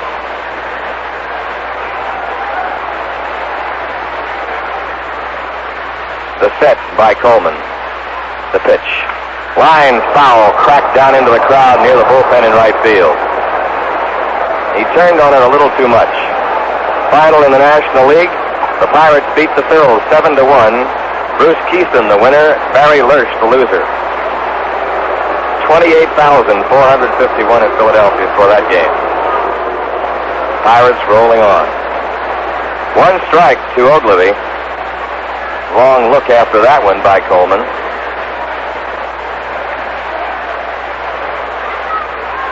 Joe checks Reggie Smith at second and gets his sign from Freehand. Ogilvy waiting at the plate. Here it is. Low, ball 1. 1 ball, 1 strike to Ben.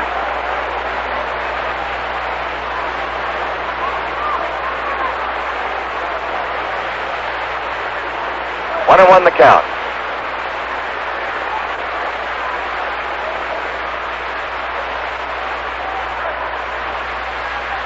Now the set. And the pitch. Swing and a miss on a breaking ball. 1 ball, 2 strikes. So he's out ahead of Ogilvy. 1-2.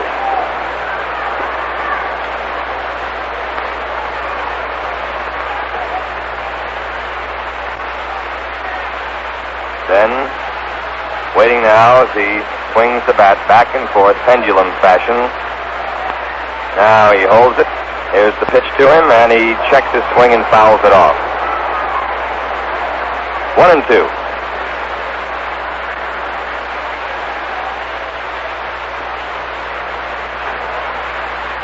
Coleman takes some time on the mound. He's very careful.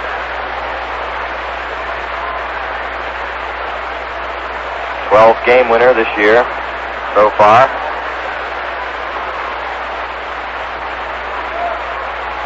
Excellent chance to win 20. Pitching here in a 3-3 ball game in relief. Here it is. Inside and high, ball 2, 2-2. Teasing Ben up tight.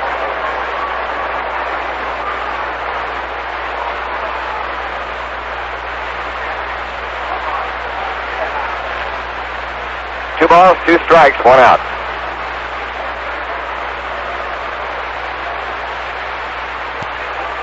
Now, Coleman looks for the sign. And the pitch. Strike 3, swinging. Got him to go for a low curveball. And Ogilvie strikes out. There's 2 men out, and Coleman has done some kind of job so far, with Smith and Petrocelli atrophying at second and first. They've started the inning with a single each. Then they changed pitchers, stood around a while. Coleman came on, he got Fisk on a foul ball, and he struck out Ogilvie. Now John Kennedy is up with 2 outs.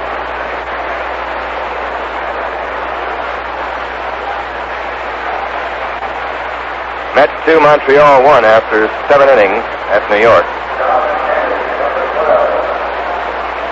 John Kennedy is hitless in 2 trips. He has flied to left and grounded to short.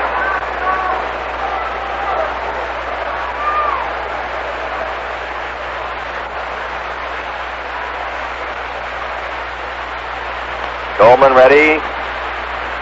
Pitch to Kennedy is a strike called. Breaking ball on the outside corner. Boy, Coleman is bearing down here. Red Sox started the inning as if they're going to pounce around a couple of runs and try to blow this thing open, but now there are 2 outs. 1 strike on Kennedy. Here's the set and the pitch. Inside, ball 1. Coleman thought he had a call at that. He came around from the side again. A sinking fastball that tailed into Kennedy a little bit too much to make it a strike, so it's 1-1.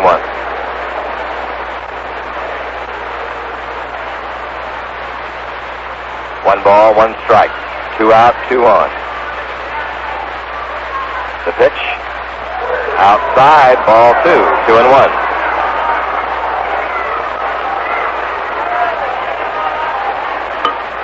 J.K. in the big spot right now. 2-1.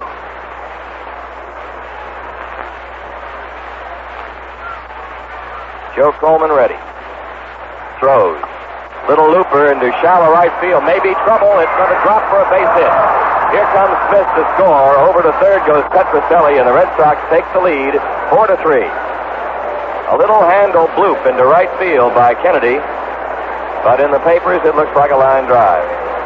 In the box scores, anyway. And Kennedy gets an RBI, his 16th of the year, with 2 out and 2 on in the 6th inning. Coleman came in on his hands, and Kennedy just flopped it into right field. RBI single for John. That scores Smith and sends Petrocelli to third. So, now, Lynn McLaughlin is coming up. Time call. Rico Petrocelli at third base. Calling for something. I don't know whether he's throwing the helmet back to the bat boy. Another one is being brought out to him. Tommy Harper brings one to the bat boy to hand to Rico. So an exchange of helmets at third base. There have been 3 Red Sox hits this inning. That run is charged to Selbach. The 4th given up by the starting right-hander. Runners at first and third. 2 down, and Lynn McLaughlin up. McLaughlin has doubled to left and struck out. Left-handed batter.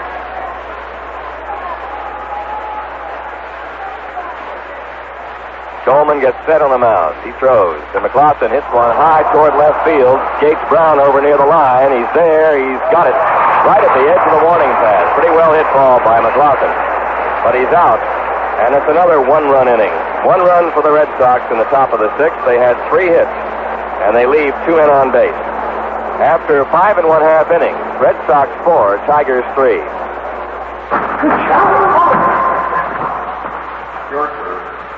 the sounds of a couple of handball players burning up the court. And while they're at it, they're scoring a searing thirst. A more than one beer thirst that just won't settle for just one cold beer. That's why after their last serve here, their next serve is going to be a couple of crisp, frosty Schaefers.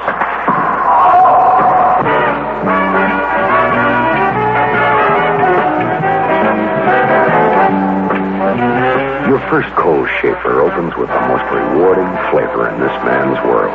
And Schaefer keeps coming on with first beer pleasure every beer through. So treat yourself to flavor that never fades. Brother, you've got it coming. Schaefer is the one beer to have when you're having more than one.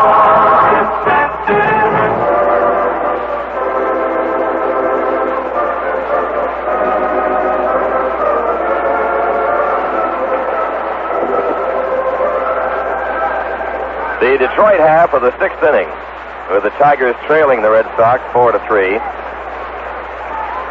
Gates Brown, the number 3 hitter in the batting order, will be first up against Lynn McLaughlin. Brown has hit a home run and grounded to short.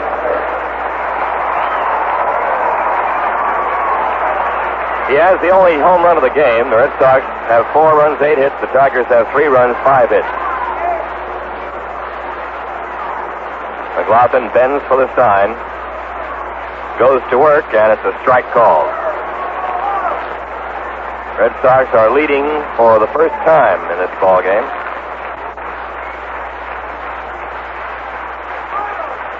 Pitch, low, ball 1. 1 ball, 1 strike.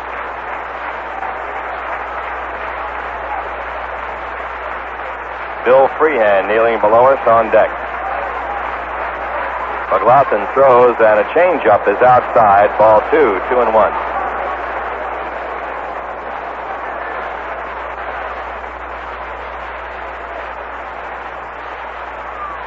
Brown bent over from the left side. The fastball popped up. High pop-up in the infield. The maypole dance comes, and Petroselli is under it. Rico takes it back of the pitching mound. Gates Brown pops to third. There's 1 down in the 6th inning. Bill Freehand coming up with 1 for 2. He drove in a run with a single to left in the 3rd inning.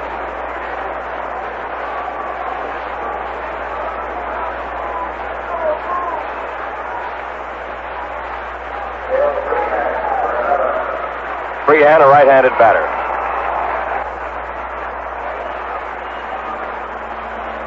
McLaughlin looks around, now gets ready to pitch. Lynn throws, and it's a strike called on the outside corner.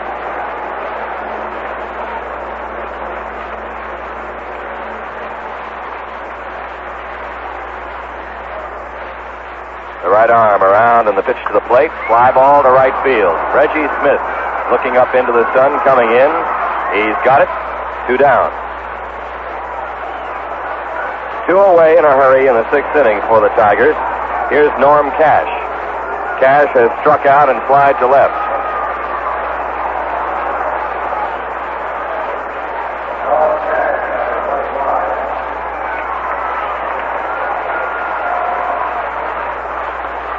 McLaughlin all set to go.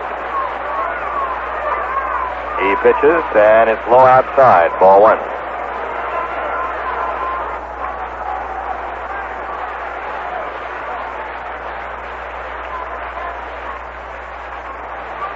Cash always a big home run threat in this park, where he's hit a zillion of them. Here's a strike called.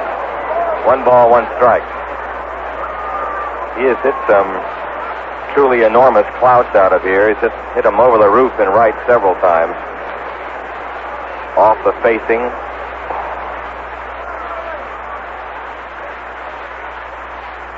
Here's the pitch. Change up. Hit foul past first base. A sharp shot. Racketing past the bag at first, just foul, and the count is 1-2.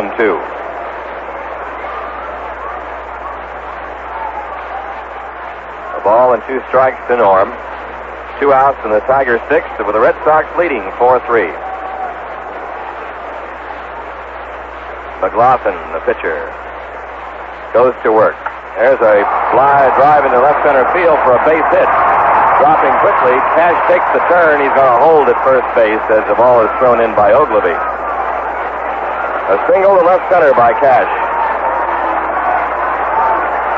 Runner at first base, 2 out, Jim Northrup up. Northrup has singled to left and walked. Tigers now have 6 hits off McLaughlin. Lynn wants to talk to Fisk about Northrup.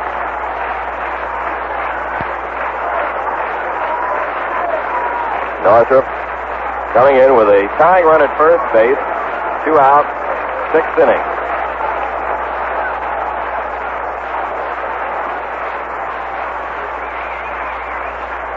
Jim levels the bat back and forth, waiting for the delivery by McLaughlin. Here it is. It's outside, ball 1.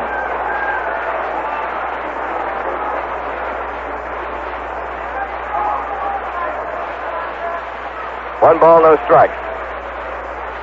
The set. The 1-0 pitch. Strike called. 1 ball, 1 strike to Jim.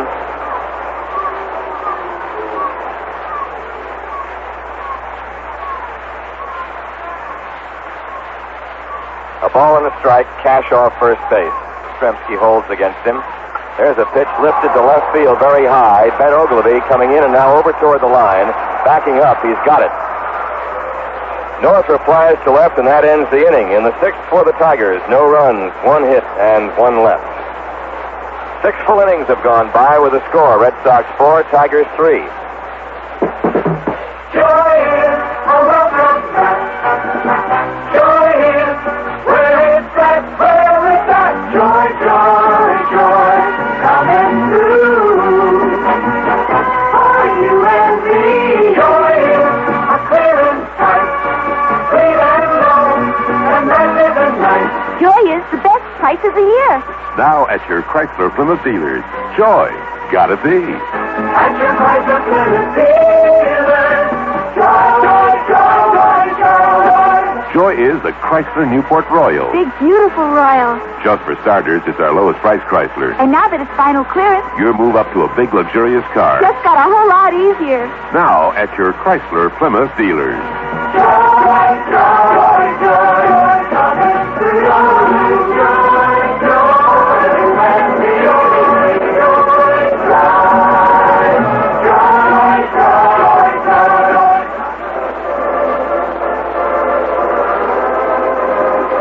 So it's the top of the 7th inning. The Red Sox have 4 runs and 8 hits. The Tigers have 3 runs and 6 hits. Joe Coleman into his 2nd inning of relief, pitching to Tommy Harper, and for play-by-play, Dave Martin. Thank you, Ned. Harper has been up twice officially without a hit. The first pitch is a sidearm delivery, a strike call to the outside corner, strike 1. The other time up, Tommy sacrificed. He's 0 for 2. Twice he's bounced out to the shortstop.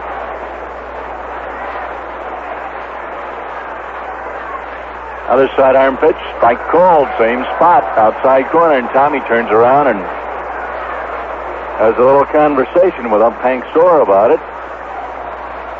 Storr meets him, talks to him, just as if they're talking over world affairs. They don't seem to be jawing at each other, just having a discussion. You can hear the Red Sox dugout livening up, though. They're howling out at Storr.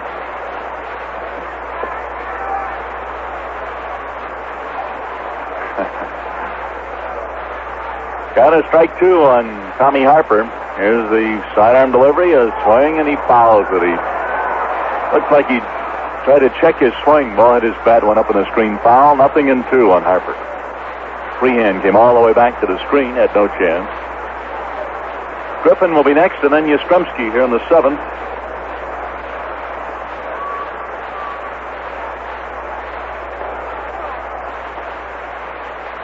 This is only the 5th game between these two teams this year, and they'll play 18 before it's all over. Fastball outside for a ball. 1-2 is the count on Harper. Joe Coleman on the mound. Gives you an idea of how badly Billy Martin wants this ball game. Well, he brings Coleman, a starting pitcher, in for the first time this year in relief. There's a ball outside, 2-2. Now it's the Tigers' turn to fuss a bit about that one. Ball 2, strike 2 on Harper.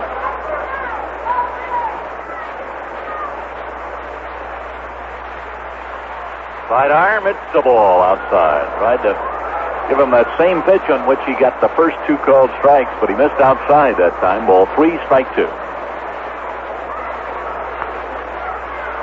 Coleman used to be with the Washington Senators, used to throw a forkball among his assortment. He's pretty much discarded it, though, the last couple of years. Here's the 3-2 pitch. Fastball, and he missed outside. He walked him. He went to 2 strikes with him. First 2 pitch strikes called, and then Harper worked him for a walk. So it brings up Griffin. First man up is on here in the top of the 7th inning. The Red Sox are leading Detroit 4-3. Doug Griffin up there now.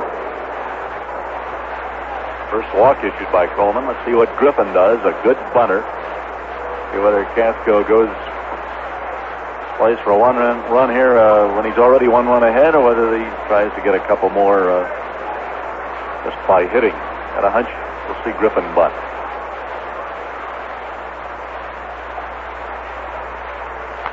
Griffin has 1 hit, a double. Dove in a run with that hit. Throw to first, and Tommy is back in hand to first.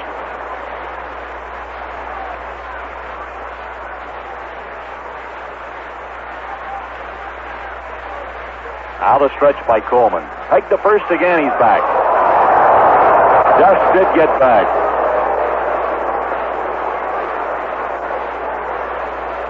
Tommy gets up and brushes off his uniform. Now he edges out to a lead. Stretch by Coleman. Throw to first. Again, he goes back in hand first. This happened in New York a couple of days ago. In a steal situation. In a close game. Must have been 5 or 6 throws made to first base on Harper before the pitcher finally threw a pitch. First base umpire is Ron Luciano.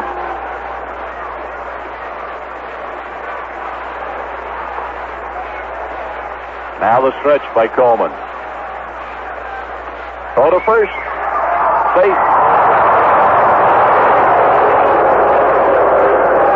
That's 4 times now that Joe Coleman has thrown to first base since he has thrown his last pitch. Hasn't made a pitch to Doug Griffin as yet. Tommy gets the lead again. Now the pitch to Griffin. He was ready to bunt, but took it outside for a ball. Talking with Don Lenhart, the first base coach, about this very situation here. He says Tommy knows exactly how far to go. He gets a good lead. Now he edges off. Back to first. He is safe. Boy, he crawled back in and just did make it. 5-6. There's another throw to first. Coleman took the throw and fired it right back to Cash. Coleman has a good move to first base, too, for a right-hander. You've got to watch him very carefully. Tommy has read him pretty well. You've got to look at a pitcher's feet in this particular instance more than anything else, just to concentrate on that left foot and the right foot, of course, the pivot foot. Another throw, he's back. That's 7.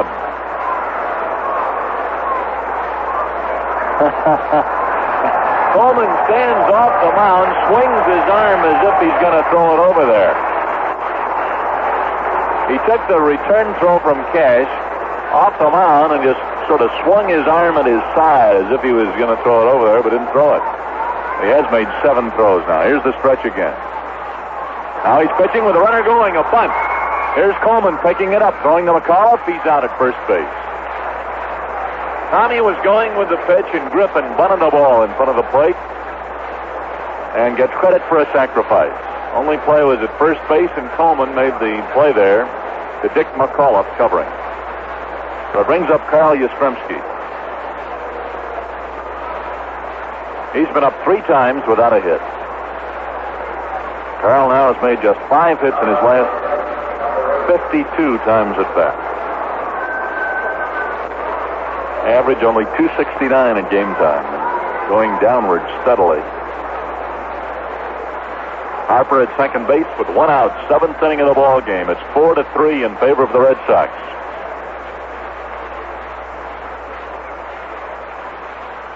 Foul ball back at the plate, strike 1.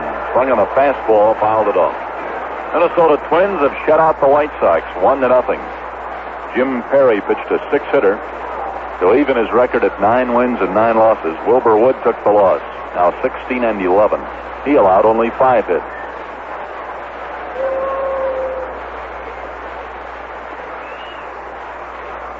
Count is strike 1 on Yastrzemski.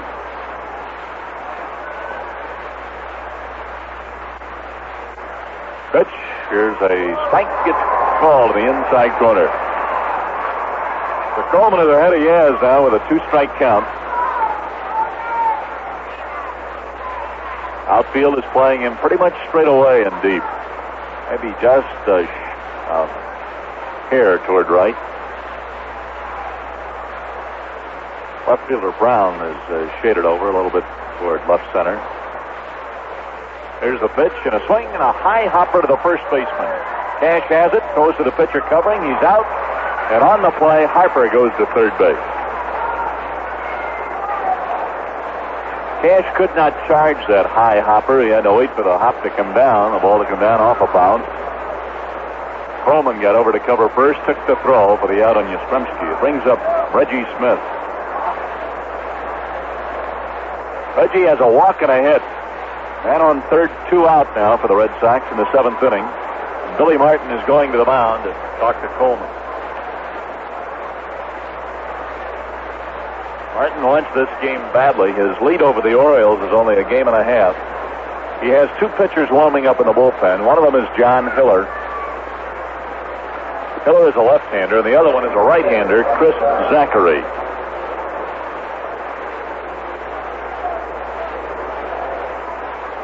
Now Reggie Smith up there. He singled hard to right field the last time up. Drew a walk in the 2nd inning. The other time up, he bounced out to the second baseman. They're going to walk him. Play outside for a ball. Walk Smith on purpose to get at Petroselli, a right-hand hitter. Reggie, of course, batting left-handed against Coleman. Here's ball 2, way outside. This will put runners on first and third with 2 out.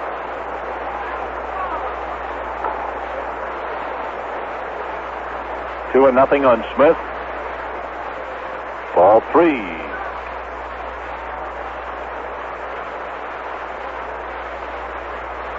3-0 now. Freehan holding his glove way out to the left. Here's ball 4. Now as Rico steps into the batter's box, let's pause for station identification. This is Red Sox baseball. Angela Lansbury, star of Broadway's Mame, joins Gene Colbert Tuesday morning at 11:05 here on WTIC, Hartford, Connecticut. Dave Martin with Ned Martin at Tiger Stadium in Detroit. Crucial spot right here. Red Sox with runners at first and third, 2 out, top of the 7th inning. And the score 4-3, the Red Sox lead. Petroselli has a walk and a hit. Here's the pitch to him. Sidearm outside. Ball 1. Coleman likes to sidearm right-hand hitters.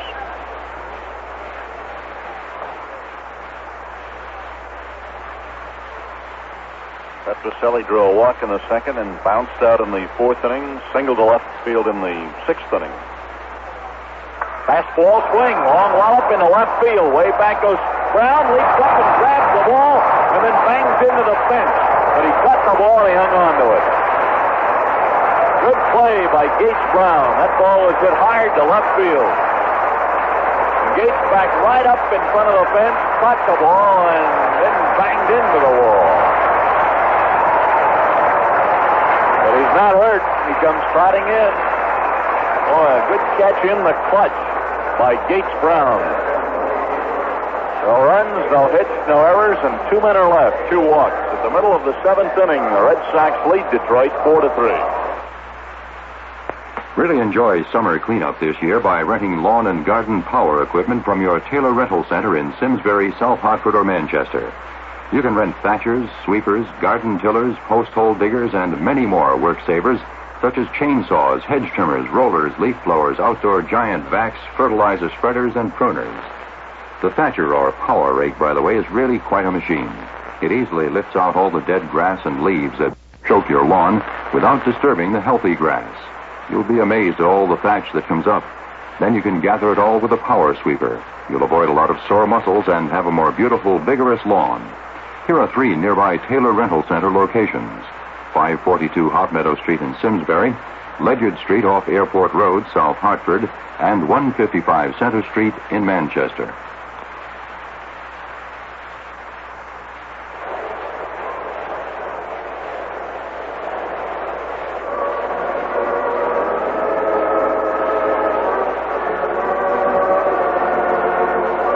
Standing here, some 50,000 of them in Detroit for the 7th inning stretch. Tigers coming to bat, trailing 4-3. 7 turns at bat, the Red Sox have made 4 runs and 8 hits. In 6 turns, the Tigers have made 3 runs and 6 hits. The stadium is double-decked all the way around, completely enclosed stadium. And there are a few which would be called in Boston Skyview seats way up on a 3rd deck, where a couple of thousand people perhaps can be accommodated. The capacity here is 54,000. The pitch now to Stanley, line drive right at Petrocelli. Mickey Stanley hit the first pitch and lined out to Rico Petrocelli playing third base. That brings up Eddie Brinkman. 1 pitch and a hard hit ball and an out. Brinkman has 1 hit. He doubled in the 2nd inning and drove in a run. And he grounded out to short in the 4th inning. Tigers have made 6 hits, but only 1 since the 3rd inning. McLaughlin has settled down since then and has pitched well. Spike called in the inside corner. Strike 1. McLaughlin gave up a run in each of the first 3 innings, but has blanked the Tigers in the 4th, 5th, and 6th innings. Lined up by McLaughlin, the pitch, fastball, high hopper to 3rd. Is it fair or foul? It's foul. High hopper right down the line, and then foul ball called by umpire Hank Soar. The count is strike 2 on Brinkman, who was all the way down past first base now and was walking slowly back to the plate. Cleveland has beaten Milwaukee in their first game. The Twins beat the White Sox today. New York plays at Baltimore later. That's a 5:30 starting time in Baltimore. Kansas City at California, Texas at Oakland later.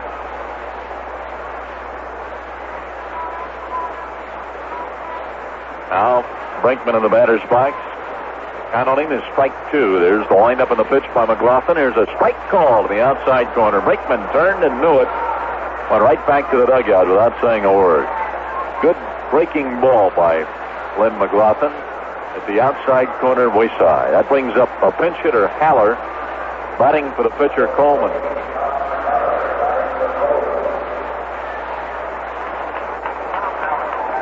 Zachary is still warming up. Hiller is sitting down, so apparently Zachary will be the new pitcher. This is Tom Haller, second string catcher of the Tigers, who used to be in the National League with the Dodgers and the Giants. Batting with 2 out and nobody on. Here's a ball outside, ball 1. Haller's average is .204. He has 2 home runs and 13 runs batted in. That's left-handed. Low and away for a ball makes it 2-0 on Haller. His brother, Bill Haller, is an American League umpire.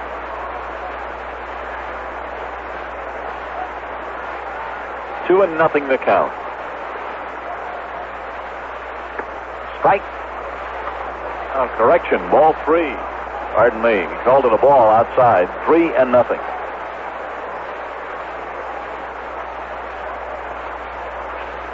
Three and nothing is the count on Tom Haller. And he walked him on 4 pitches. Ball gets away, goes back to the screen. Fisk hustles back to pick it up. Haller stops at first base. McLaughlin walked Haller on 4 pitches after getting the first 2 men up out in this inning, and here's Casco going to the mound. Casco wants this game just as badly as Billy Martin does.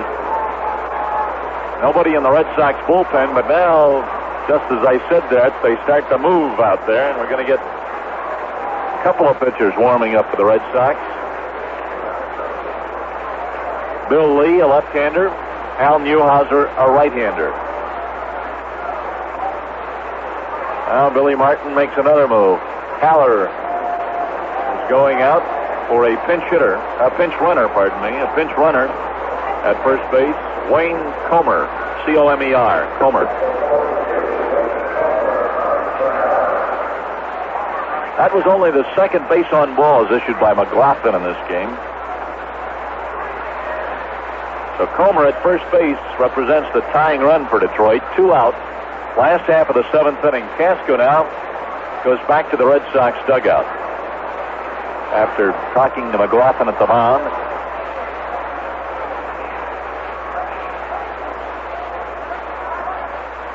First base umpire Luciano and the second base umpire Umont hold a little powwow. Everybody having a little meeting there. Now everybody's in place, and Dick McAuliffe is the hitter, up to 3 times and has 1 hit, a triple. Other 2 times he has struck out, and once was caught looking.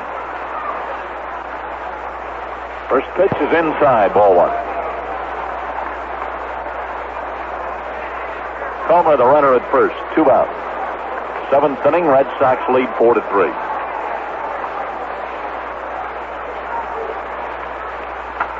Ground ball, second baseman Griffin up with it, throw to first, he's out to retire the side. Griffin to Yastrzemski. No runs, no hits, no errors, 1 walk, 1 man left. At the end of 7, the Red Sox lead Detroit 4-3. Need it? Rent it. That's a good neighbor policy and sound advice. At your Taylor rental centers in Portland, Rocky Hill, and Norwich, you'll find things to rent for every event. Renting cuts the high cost of living, eliminates storage and repair problems. With advantages like these, you'll never have to bother your neighbors. Plus, you'll have the equipment the professionals use available to you.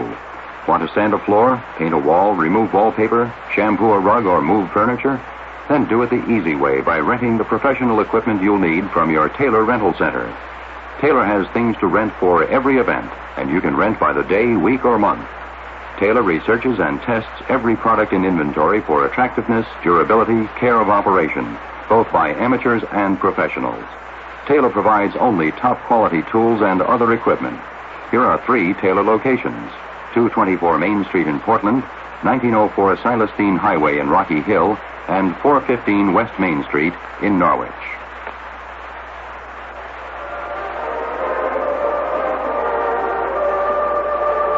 The Detroit pitcher is Chris Zachary, who has 1 victory, no saves, no losses. Earned run average is 1.42. This is his 14th appearance, all in relief. A tall, lanky right-hander. Joe Coleman pitched 2 innings, allowed no runs, 1 hit, 2 walks, 1 strikeout.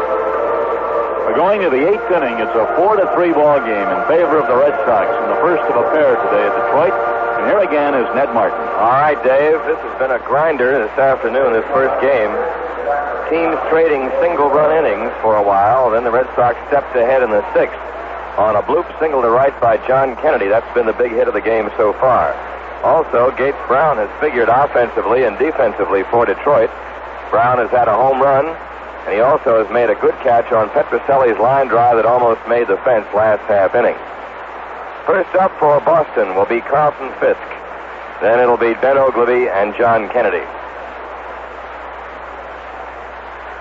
Zachary, a right-hander.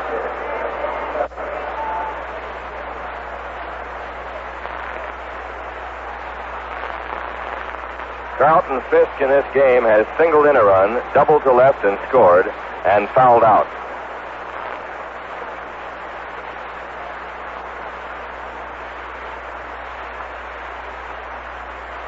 Zachary delivers inside to Pudge. Ball 1.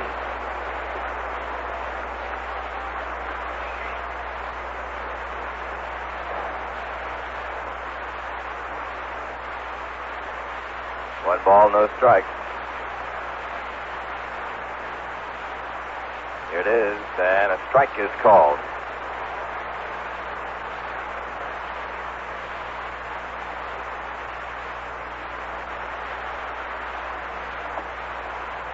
Well, Rogelio Moret won another ball game for Louisville. He's pitched well the last week. The 1-1 pitch. There's a high pop foul, third base side. Nobody can get it. Freehand came over under us, and Rodriguez came over. The ball dropped out of the upper deck, right in front of us, and down into the lower deck.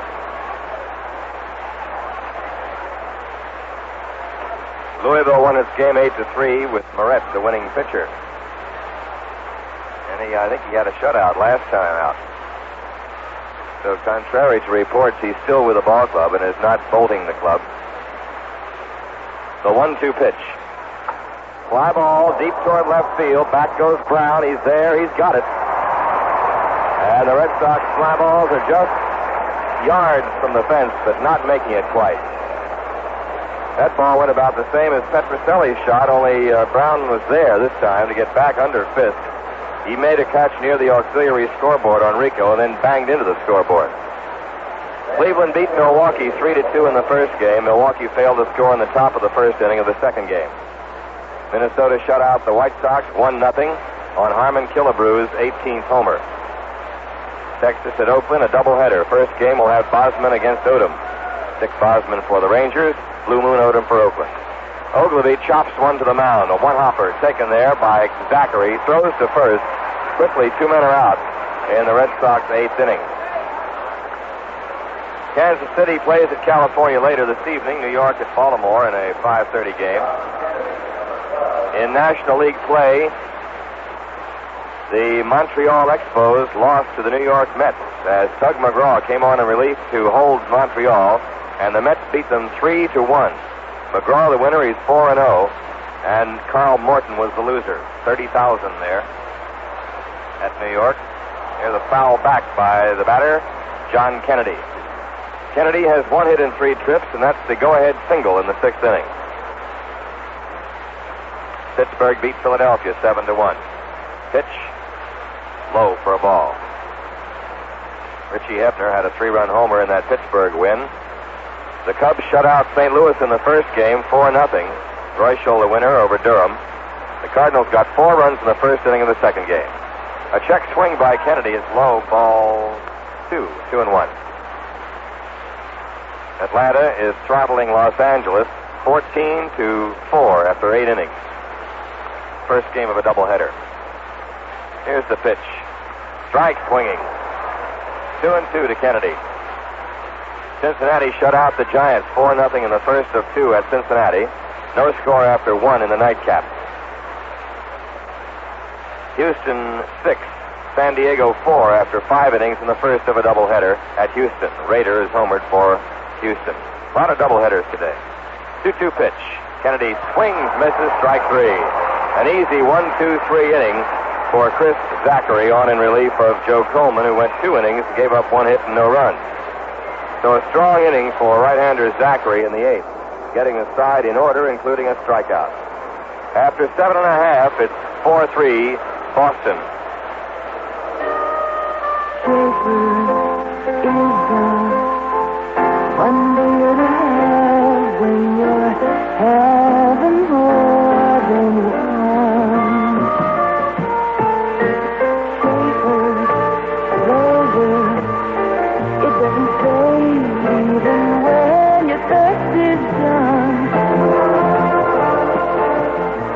Don't just believe it when they say Schaefer has flavor that never fades.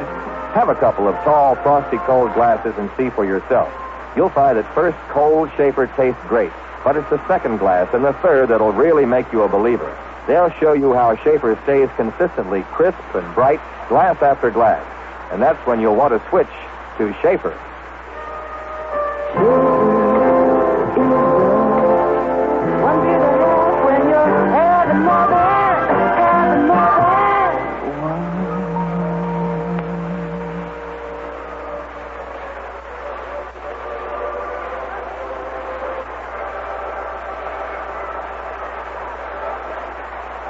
going to the Detroit half of the 8th inning. The Red Sox leading 4-3, out hitting the Tigers 8-6. Lynn McLaughlin has gone all the way. First man up will be Aurelio Rodriguez, the third baseman. McLaughlin has struck him out twice, and the other time up, Rodriguez popped up. Rodriguez, Gates Brown, and Bill Freehand. McLaughlin kicks and throws and misses inside, ball one. Don Newhouser and Bill Lee get up to throw again in the Red Sox bullpen. Just as a precautionary measure right now to be ready in case they're needed in a hurry. They were up before. McLaughlin throws, swinging strike. 1 ball, 1 strike. Tight 4-3 ball game. The Red Sox leading.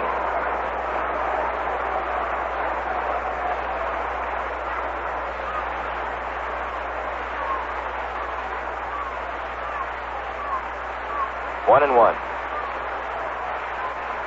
Here it is. Fouled off, strike 2. 1 ball, 2 strikes.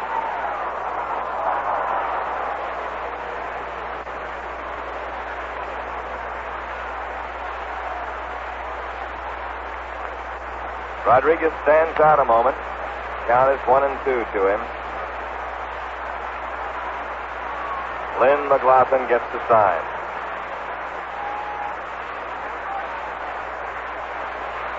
Right-hander, ready, throws. Challenges him with a fastball high. Ball 2, 2-2. He struck him out on fastballs twice.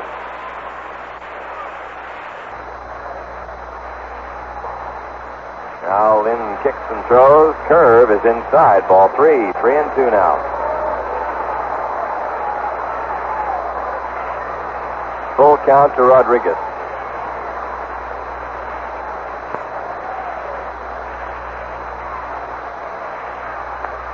Right-handed batter steps in. McLaughlin reads the sign from Fisk, nods his head, and here we go. 3-2 pitch, chopped up to the mound. Taken by McLaughlin. Throws to first. In time, a high throw. Yastrzemski had to cross over on the bag toward the foul portion of the field, and he got it. So Rodriguez is out. 1-3. 1 out. Gates Brown up. Brown has hit a home run. That came in the first inning. A liner off the facing in the upper deck in right center. The other 2 times up, he has grounded to short and popped to third.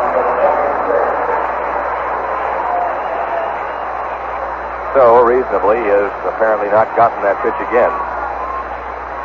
Right side of the infield back. The pitch is high to Brown, ball 1. Yastrzemski is playing 1 step back on the outfield grass. He's about 2.5, 3 yards in from the foul line. Here's the pitch. Strike swinging. Brown all the way around on that one. Took a lot of air out of the ballpark on that one. 1 ball, 1 strike.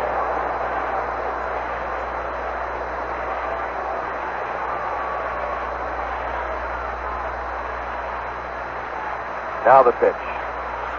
Ball outside, 2-1. Final in the National League first game, Atlanta 14, the Dodgers 4. 14-4. Bill Singer, losing pitcher. The winner was Ron Reed in that laugher. There's a ball inside, 3-1 to Brown. 3 balls, 1 strike. Bill Freehand on deck. McLaughlin went 3-2 before getting Rodriguez on the ground ball. Now he's 3-1 to Brown. Can't afford to make it too good into Brown's wheelhouse. 3-1 pitch. Strike call. Picks up the outside corner. 3-2 again.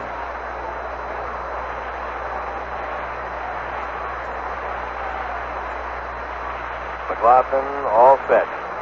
Throws. High pop-up. Foul. Third base side. Petroselli near the stands. Won't be able to get it. Still 3-2.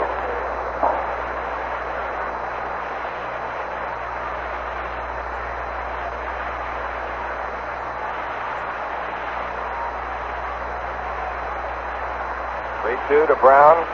McLaughlin gets another baseball. Red Sox 4, the Tigers 3 in this first game, if you just joined us.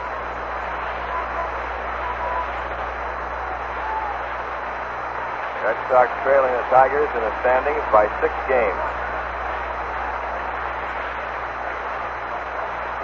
The windup and pitch. Line drive foul down into right field. A vicious liner by Gates Brown, but curving foul all the way. 3-2.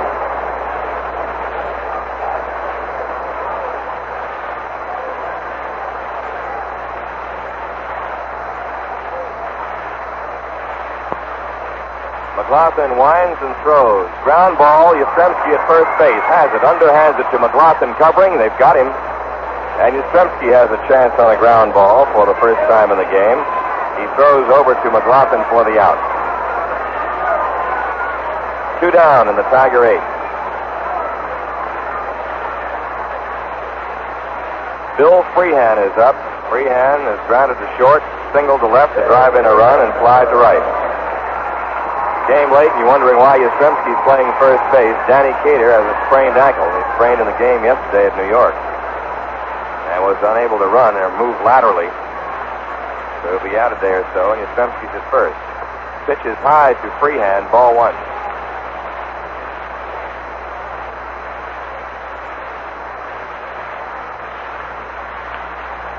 Two gone, nobody on in the Tiger 8. Norm Cash on deck.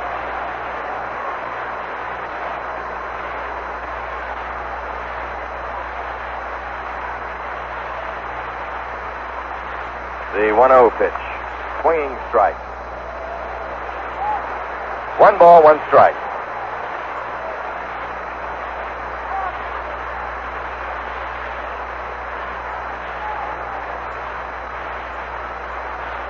Lynn McLaughlin reading the sign. Freehan waiting at the plate, and the pitch is a strike called on the inside corner. 1-2. Lee and Newhouser continue to throw, but not hurriedly now in the bullpen. They lob a couple, and they watch to see what's happening on the field. Here's the pitch. Foul ball out of play. 1-2.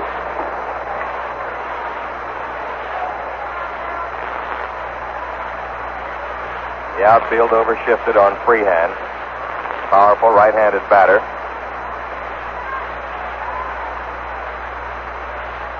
Lynn McLaughlin ready. The 1-2 pitch. Ball outside. 2-2. In the second game, Louis Tiant will go for the Red Sox. Joe Niekro, just recalled from Toledo, will pitch for Detroit. The 2-2 pitch. High, ball 3. 3-2. McLaughlin hung a curve.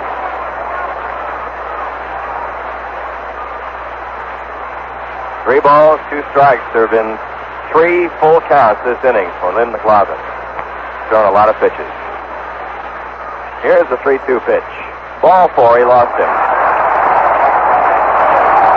A 2-out walk to Freehan. Third walk given up by McLaughlin. Eddie Casco is coming to the mound. Norm Cash is the batter. And Casco is moving steadily toward the mound now. He's going to go to the bullpen and Bill Lee. He wants Bill Lee to pitch to the left-handed hitter Norm Cash right now. And that will be all for Lynn McLaughlin, who did himself proud again today in facing the heavy-hitting Tigers in their own ballpark. Gave up an early home run to Gates Brown. Single runs, as a matter of fact, in the first 3 innings, but has shut them out through the last 4. And has a 1-0 or a 1-run lead as he will leave the game in favor of Bill Lee. So McLaughlin goes off and gets a nice hand, not only from Red Sox supporters here, but from the Tiger fans who realize a gutty pitching job by this rookie who has looked so good for the Red Sox most of the time.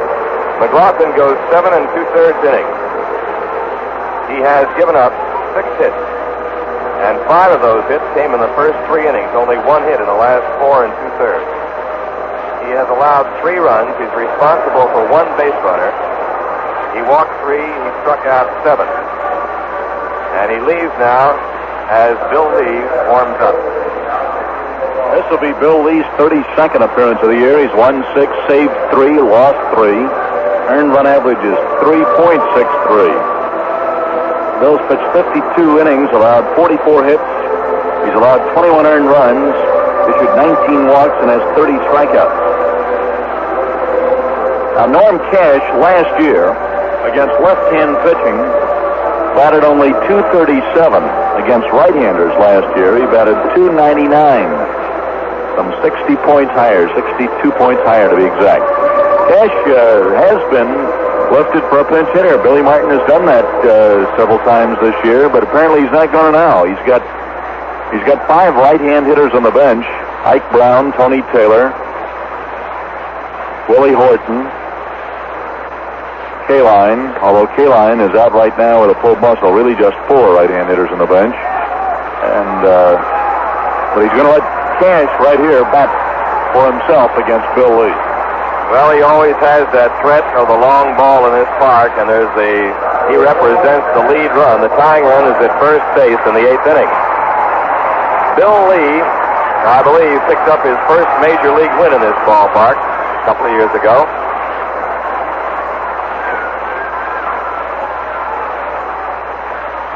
Pitching now to Norm Cash. Here it is.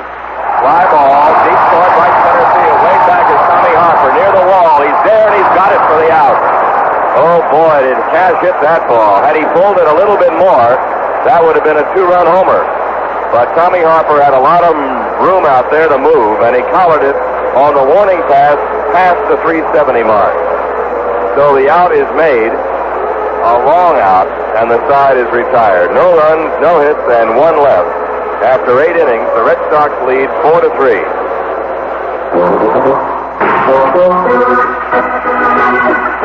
Zare has the next minute to try to convince you to do something for your own good. The people at Zare want you to come into any Zare store and look around. Check out the 101 departments. Compare prices that you've been paying for name brands with what Zare is charging. Look at the health and beauty aids, for instance. You'll find more than significant savings on the same items you've been buying elsewhere. Go through the automotive department. Find out why Zare believes you can take very good care of your car for less money. Try the housewares department or appliances. The point is simply this. You won't be able to miss the fact that Zare gives you high quality at low prices on everything from fashions to fans, from shoes to shampoos, from wrenches to wristwatches. Come see for yourself and come save for yourself at Zare, the discount department store. Open from 10 a.m. to 10 p.m. Monday through Saturday.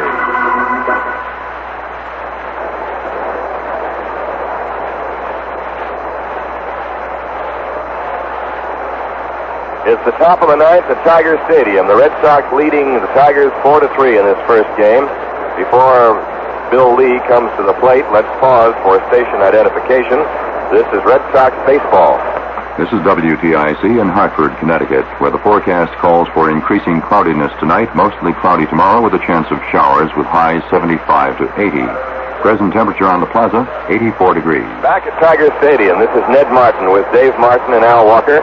Bill Lee leading off against Chris Zachary. Right-hander who came on in the 8th inning in relief of Joe Coleman. Coleman relieved the starter Selbach in the 6th. Right-hander throws, and there's a swinging strike by Lee.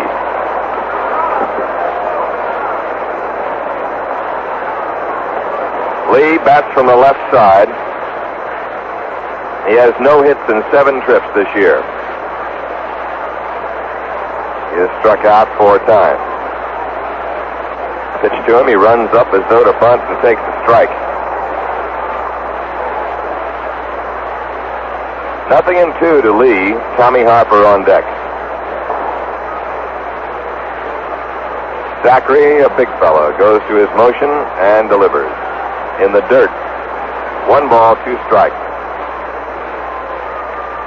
Red Sox broke the tie when John Kennedy looped a single to right in the 6th inning with 2 outs, scoring Reggie Smith.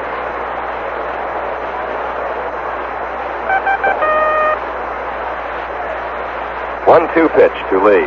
Fastball, field foul up over our booth. 1 ball, 2 strikes.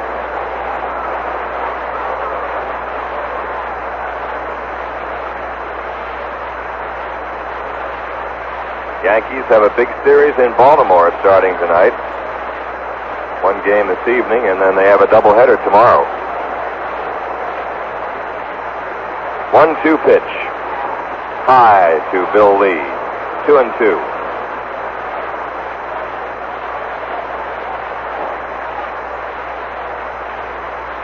It's the first of a doubleheader this afternoon. The Red Sox play the Tigers tomorrow night.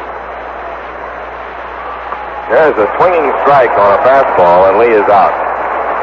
1 down.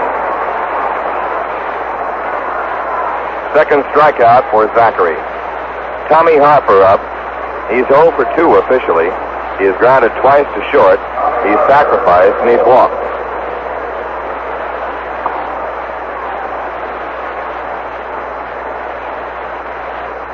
Zachary winds and throws. Harper bangs one sharply to left for a base hit. A line drive single. Harper taking the turn and holding as Gates Brown throws in to Brinkman. So Tommy has a single. First hit off Zachary and the 9th hit for the Red Sox. Doug Griffin up. Griffin is 1 for 3. He doubled home a run in the 3rd. He's had a sacrifice. And Norm Cash made a fine play on his foul ball down into the right field bullpen area in the 5th inning. Harper with that customary 5-step lead off first base, working now against the pitcher Zachary. Here it is, a pitch out, nobody going anywhere. Freehan called for a pitch out, thinking that Harper might break, but Tommy stayed. Harper gave Joe Coleman fits while he was in there a couple of innings ago. Ended up going to second base on a jump and on a sacrifice by Griffin. Zachary fires. There goes Harper. A strike call. Throw to second base. Sliding. He is out. The ball is covered.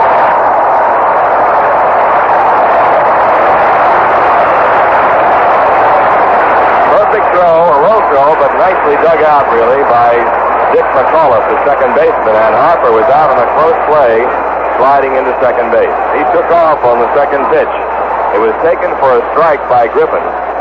Doug was now swinging at it, whether there was a sign on or not for a hit and run or run and hit. Don't know, but Doug took a good pitch. The 1-1 delivery. Here it is. High for a ball. 4th time that Harper has been caught stealing this year.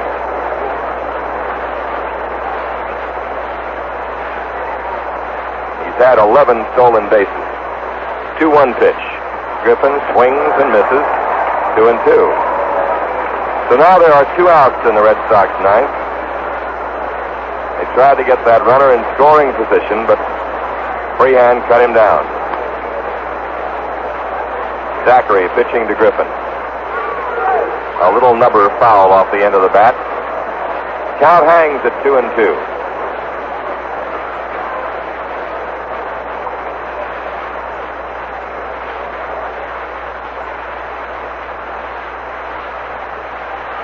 Two balls, 2 strikes, 2 outs.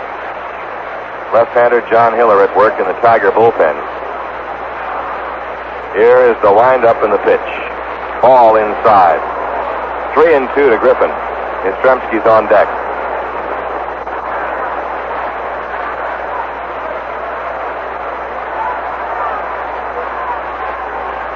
Three and two.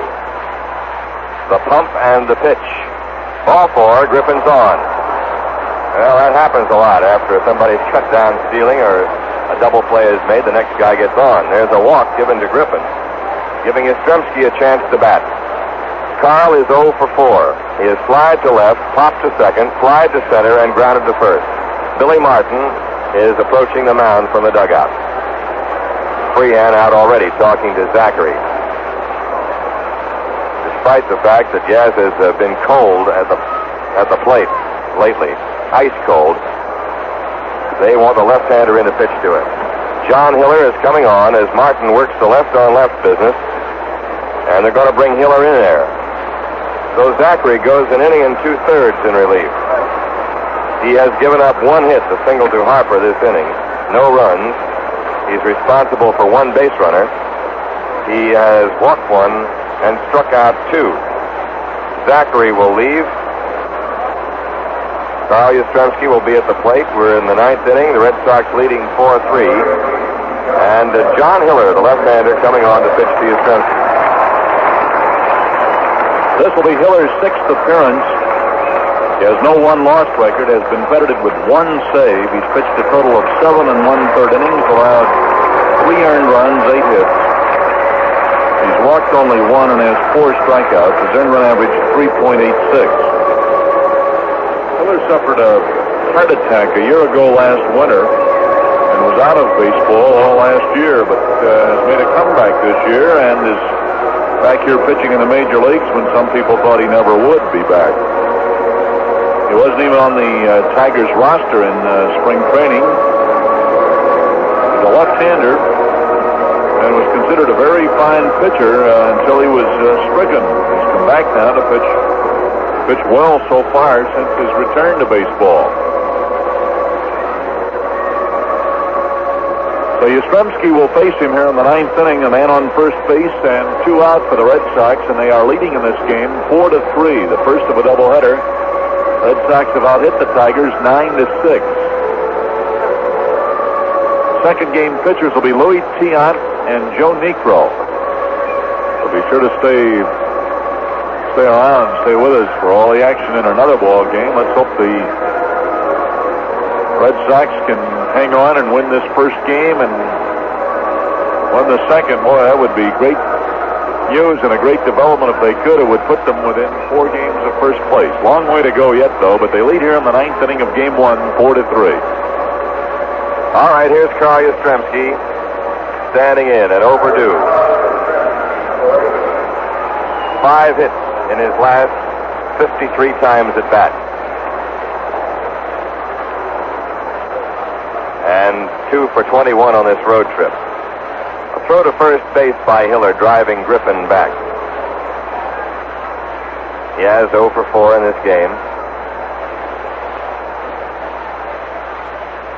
The set by Hiller.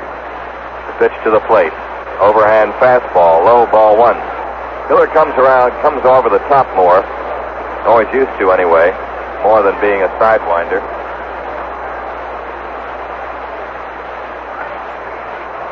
Here's the set.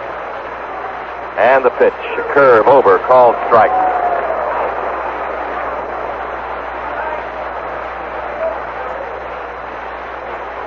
One ball, 1 strike to Yaz.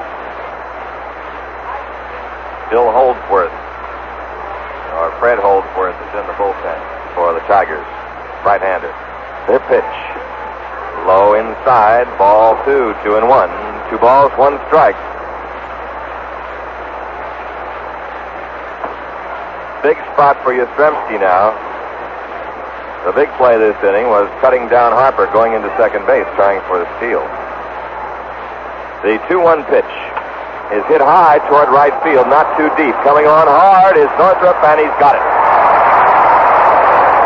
Hiller jammed Yastrzemski, and Carl hit it up in the air to right center. A running catch by Jim Northrup to end the threat. No runs, 1 hit, and 1 left. Red Sox have left 2, 4, 5, 6, 7, 8 runners on. After 8.5 innings, it is the Red Sox leading by a 4-3 score. Remember, August 2nd is Family Day at Fenway Park. It's a make-up game with the Yankees. It's part of a day-nighter on August 2nd, which is next Wednesday. Red Sox will be home for a Tuesday night game, then a day-nighter Wednesday and a day game Thursday with the Yankees. And the August 2nd afternoon game will be Family Day, where the head of the household, if he wants reserved or he wants box seats, buys his own seat for $4 and gets his family sitting adjacent seats for half price, $2 each. If he wants reserved grandstand, it works the same way. He pays the regular price, $3 for a reserved grandstand seat, and his family can sit next to him in adjacent seats for half price, $1.50. So it's a make-up game, and good seats are available for Family Day, Wednesday, against the Yankees at Fenway Park.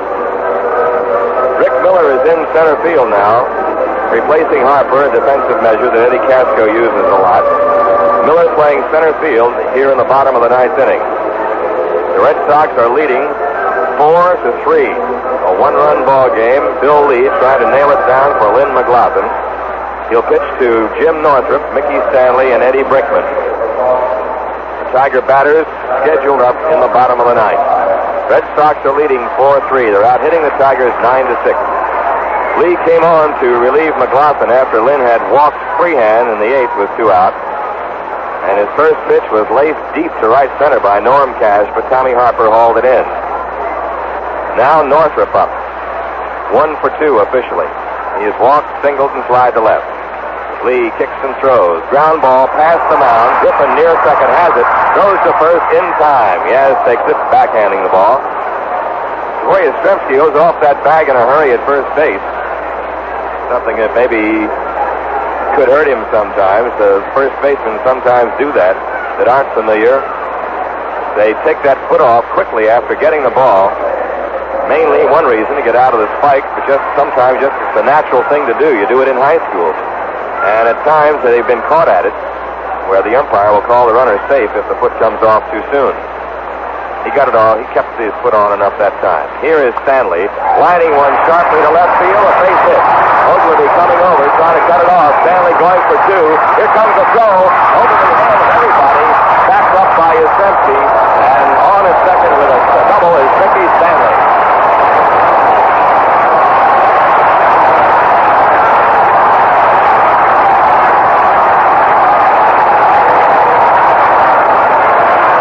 Stanley doubles with 1 out in the ninth. He represents the tying run.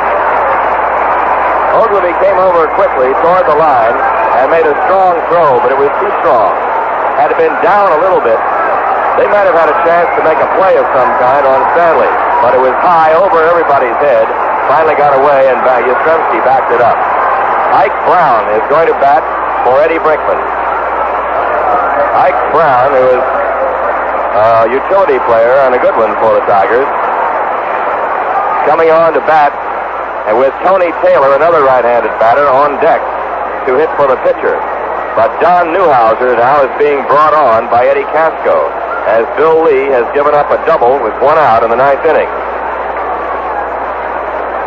So Don Newhouser, who has pitched very well lately, is coming on in the clutch again. The Tigers have the tying run at second. They have 1 out. Mickey Stanley at second base with that double. Lee flips him the baseball, and Bill walks off. He's pitched to only 3 batters. He pitched to 1 batter in the 8th. Norm Cash hit one almost 400 feet off him, but it was caught. In this inning, Northrup grounded to second, but Stanley doubles to left. And now they want a right-hander, Newhouser, in to pitch to Ike Brown. Newhouser's record is 3 wins and 1 loss. He's also saved 2 games. Has a fine earned run average of 2.50. He's pitched a total of 18 innings in 14 appearances, in which he's allowed 5 earned runs and 11 hits. Walked 14, struck out 16. Tall, lanky fellow and a right-hander. Good fastball and good slider. Called up by the Red Sox on the 12th of June. After he had a record of 2 wins and 1 loss at Louisville this year with 4 saves. Ike Brown now in the batter's box, a dangerous right-hand hitter. All right, Newhouser is on and ready. Tiger fans up and cheering here as the Tigers have the tying run at second base. Ike Brown is hitting .333. Pitch to him. A ball high. Check swing. Brown has 2 homers, 8 runs batted in, 16 hits in 48 trips to the plate this year. Right-handed hitter. John Curtis trots down to the Red Sox bullpen from the dugout. Newhouser looks back to Stanley at second, comes in with his pitch, and is swung on and fouled at the plate. 1 ball, 1 strike. Newhouser won 2 games in that big Oakland series, back-to-back ball games in relief.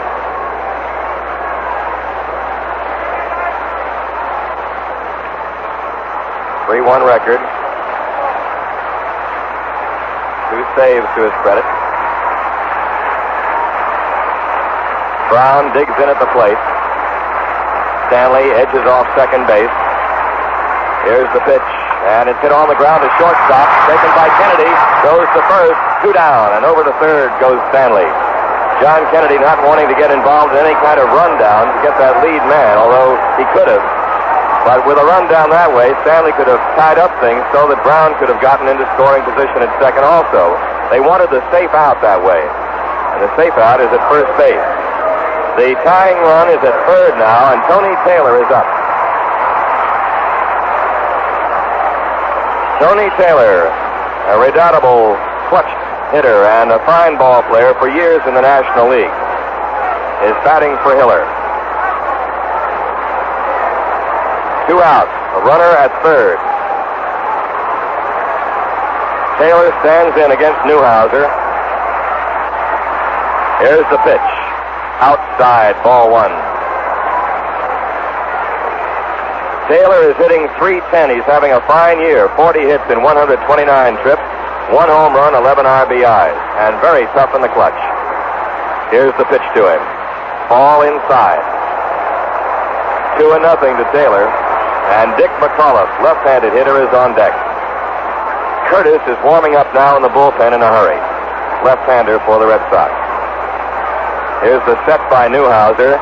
Throws, foul ball, and a check swing. It's back to the screen, and the count is 2-1 to Tony Taylor. Second pinch hitter used this inning by Billy Martin. The Tiger bullpen turning around to watch things now. All eyes on Taylor and Newhouser. Stanley at third. Here's the set. The pitch. Strike swinging. 2-2.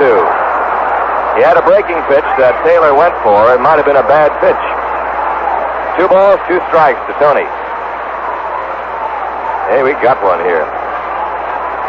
Stanley edges down the line at third. Newhouser, the big right-hander, gets the sign from Carlton Fisk. Taylor edges over the plate. Here's the set and the pitch again. A sidearm pitch, pop fly, back into shallow left. Kennedy back, under it.